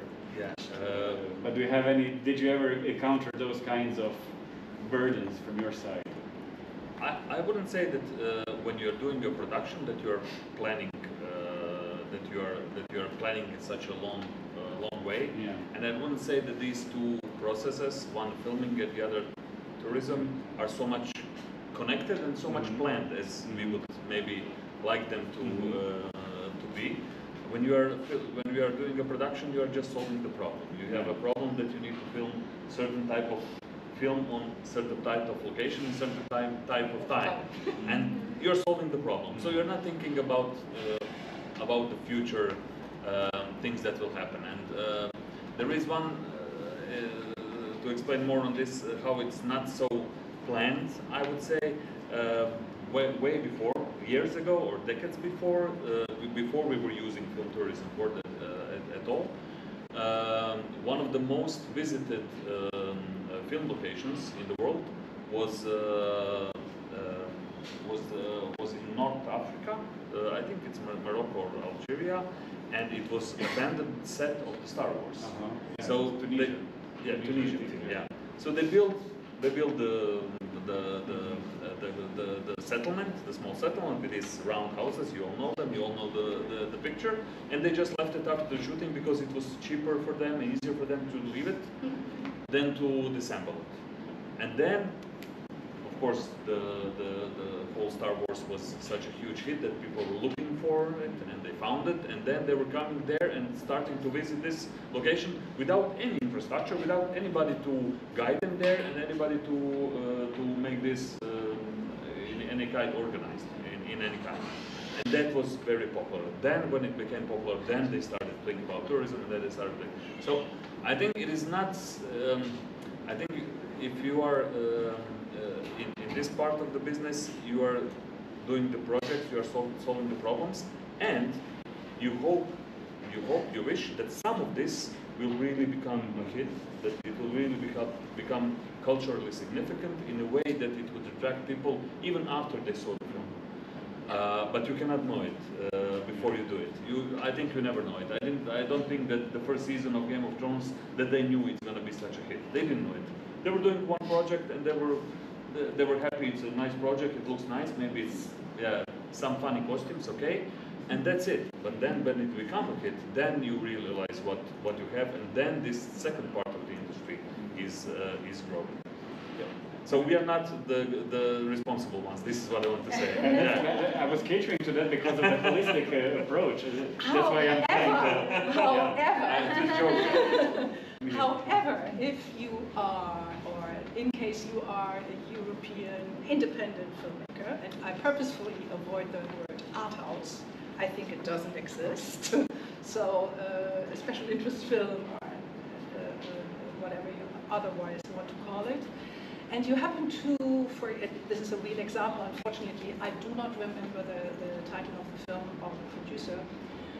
It was a shooting that happened somewhere in Africa, and they had to build some sort of building close to a village. There was no structure they could use, so they had to build it. So they built it with the intention to leave it behind and to turn it into a school for the children in the village, which then actually happened.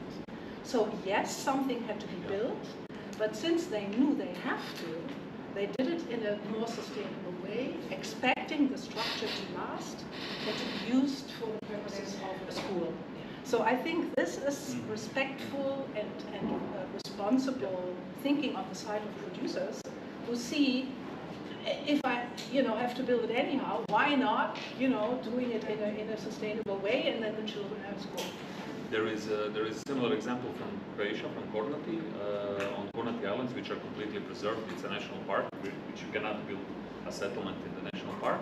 But in the 60s or 70s, they allowed for one film about, it is a Greek film, and something about ancient Greeks. I forgot the circumstances, but they built like an old settlement, and the only way how they could build it was from the only from dry walls, yeah. And they built it, and it's still there, and people now it looks completely like it is there from ages. Yeah, it looks. This is a film set, but it looks like it is really a real settlement, and they kept it, and they still have it. It's not a big story, but it is very nice example of this. You wanted to, please? I just wanted to add that maybe sustainable production can help a lot of, in a lot of ways when you strategize early and when you strategize like in the preparation phase, then you can say, okay, I am planning to leave this set here, and in accordance with, I don't know, with the local tourist office, we will make this a site, you know, a children's playground, or you know, a site that will celebrate the film that we are about to shoot. And the other thing that came to my mind is like that we don't use the skills that we have enough in order to promote our own cultural heritage, you know. So sustainability also, I think, has this element within, because you can also use, you know, the dressmakers. You can mend the costumes in a way that, you know, they become special, and then you return it to the community. And also when you strategize about, you know, community well-being while preparing, it's also something that can go a long way in terms of attracting visitors or attracting attention on a large scale. Yes, yes. And I just want to make a small remark, because like when you were telling about how the region must tell an important story to the world, I think that maybe, you know, Daniel's film was the one that, you know, really told our region's story in a way that really spoke volumes. So and it was understood internationally. Yes, yes, that's why. It's not something to look forward to. We, you know, we already had that book. Yeah, no. Yeah. Thank you for that. I was actually thinking about, when you were talking about sustainable productions, a couple of different venues of, you know, talking today, but I think this is very important, especially for our, for Croatian, but also for Italian, I would say, region. Julia, you posed a question, or Julia, sorry, is it Julia? In Hungarian it's Julia. Yeah. Internationally I call Julia, but whatever. You can pronounce that. I mean, Italy, Julia, Hungary, Julia, Croatia, Julia, let's say Julia. Yeah. You posed a question at the end. Do you have your idea of an answer? The question, you know, towards the end of your delivery. You asking me? Yeah. Tough luck, darling. I didn't think about my question actually. I posed it to you, but now I think about other questions during this conversation, and I think this holistic approach and long-term planning, which are, I think, really the solution, but really hard to get to that point, because having the holistic approach, it was 3 years ago when I was on a panel in Cannes, and I was listening to a super new studio complex building in Portugal, which is a sustainable studio, you know, like everything they have, like a water tank, super huge. And at the end they told it's super sustainable, everything green, huge, and they want to attract Bollywood movies from India coming there, flying there.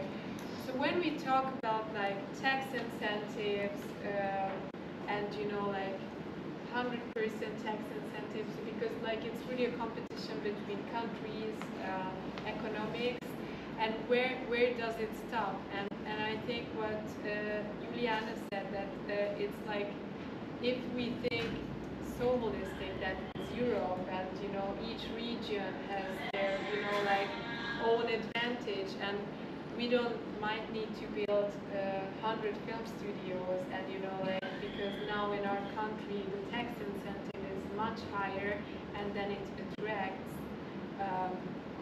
foreign money, and then it builds the supply chain, and then just the tax incentive is not there anymore, and nobody goes there, and it's not sustainable at all. So it's a question again, because I don't have a solution for that, how we could think holistically, but I think when I'm always just think about sustainability and connectivity, I think sometimes even the word sustainability is so complex that's why it's so hard to find a solution, because if we could work as an ecosystem here in Europe, really together, but we are so many, so different, whatever, so maybe more effectively work together, work on these intersections, because also when we mentioned that, in the production there is nobody who cares about tourism, so how to promote it, or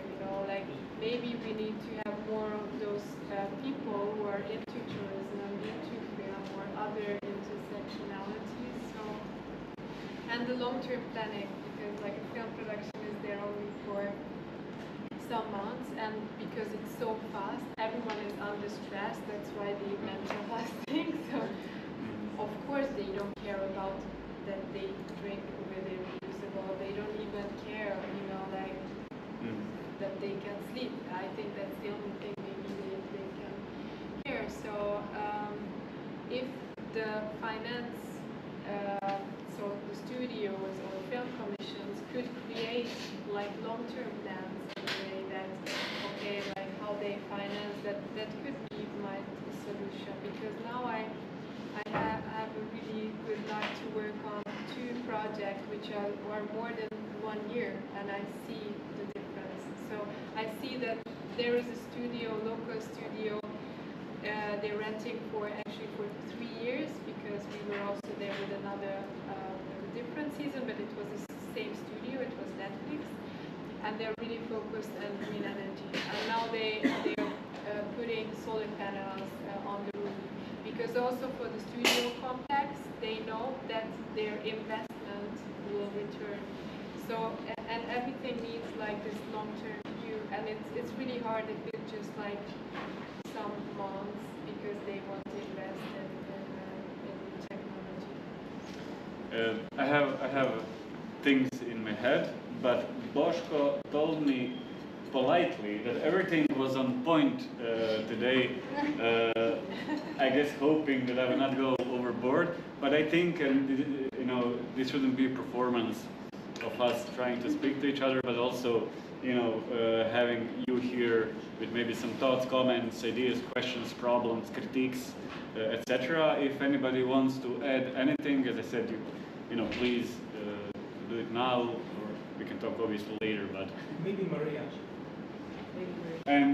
Maria, if you heard something and you think also it's worth adding, please do. It's quite desperate. I have to say it was a little bit difficult at times, but I try to hear as much as I say. So for now, it would be difficult to pose questions in this kind of a bit fragmented hearing. So please go ahead. Well, I'll touch base with you. The last question was actually, we were commenting on that yesterday while we were talking about today's panel. Maria and I were talking about the complexity of the film production as being layered. The film, not even production, film as a product, being layered as a cultural, economic, ecologic, political problem, etc., etc. And it all needs to work together. But it sometimes works one part better, one part worse in different kinds of situations. Having sustainability, and at the same time, as you said, having a crew be there for 30 days and go out, it seems almost like at odds with each other. But that's sometimes also why we discuss things, especially you, and try to see what are the good opportunities and good ideas to facilitate in the future. Some of those I heard today, some Copenhagen examples that I didn't know about, that sound lovely.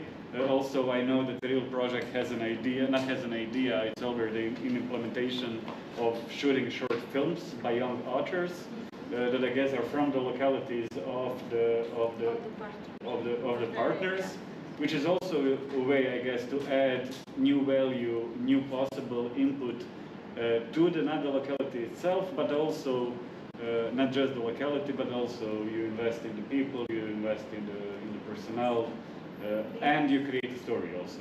May I add a thought? I'm not sure if this is part of your plan, but if, for example, local stories that those selected short filmmakers would be able to hear from the people on the ground, you would create a link between the people in the regions, the communities, and those inspiring, let's say, filmmakers. You know, I would not leave the filmmakers to do a short film.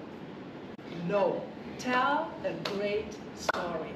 There is a thing, it's the journey, because we need to have a common issue from Croatia and Italy, or the area involved, and we see what I would involve the communities. Yes, we see Great stories. There are so many stories. I hope we will particularly in this region. Good stories. I hope so. So many. Sure. I mean, you all deserve a medal for just being here under this heat. Maybe also subsidized paycheck or whatever. Thank you all for participating. We'll be here, you know, outside if anybody has any comments. Thanks again for inviting you, and thank you literally and honestly for making me smarter today. Thank you.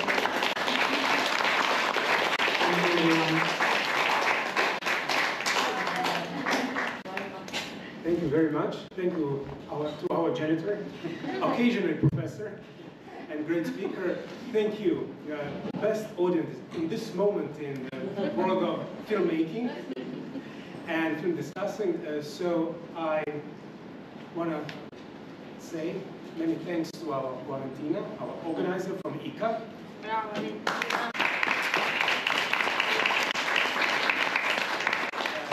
I wish you all the best this year and in the future, and of course many thanks to University here at Dobrila and the faculty.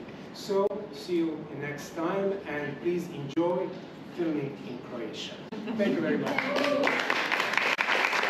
Thank you.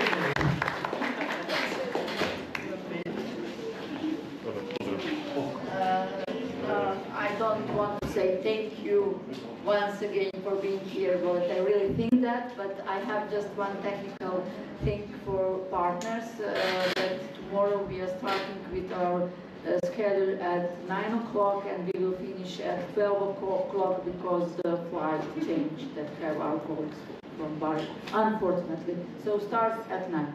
Okay, thank you once again.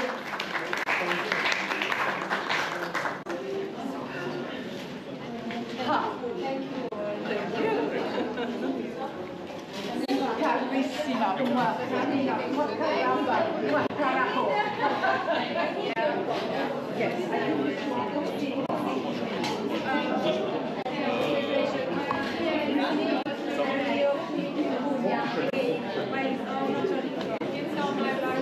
interesting, huh? Right.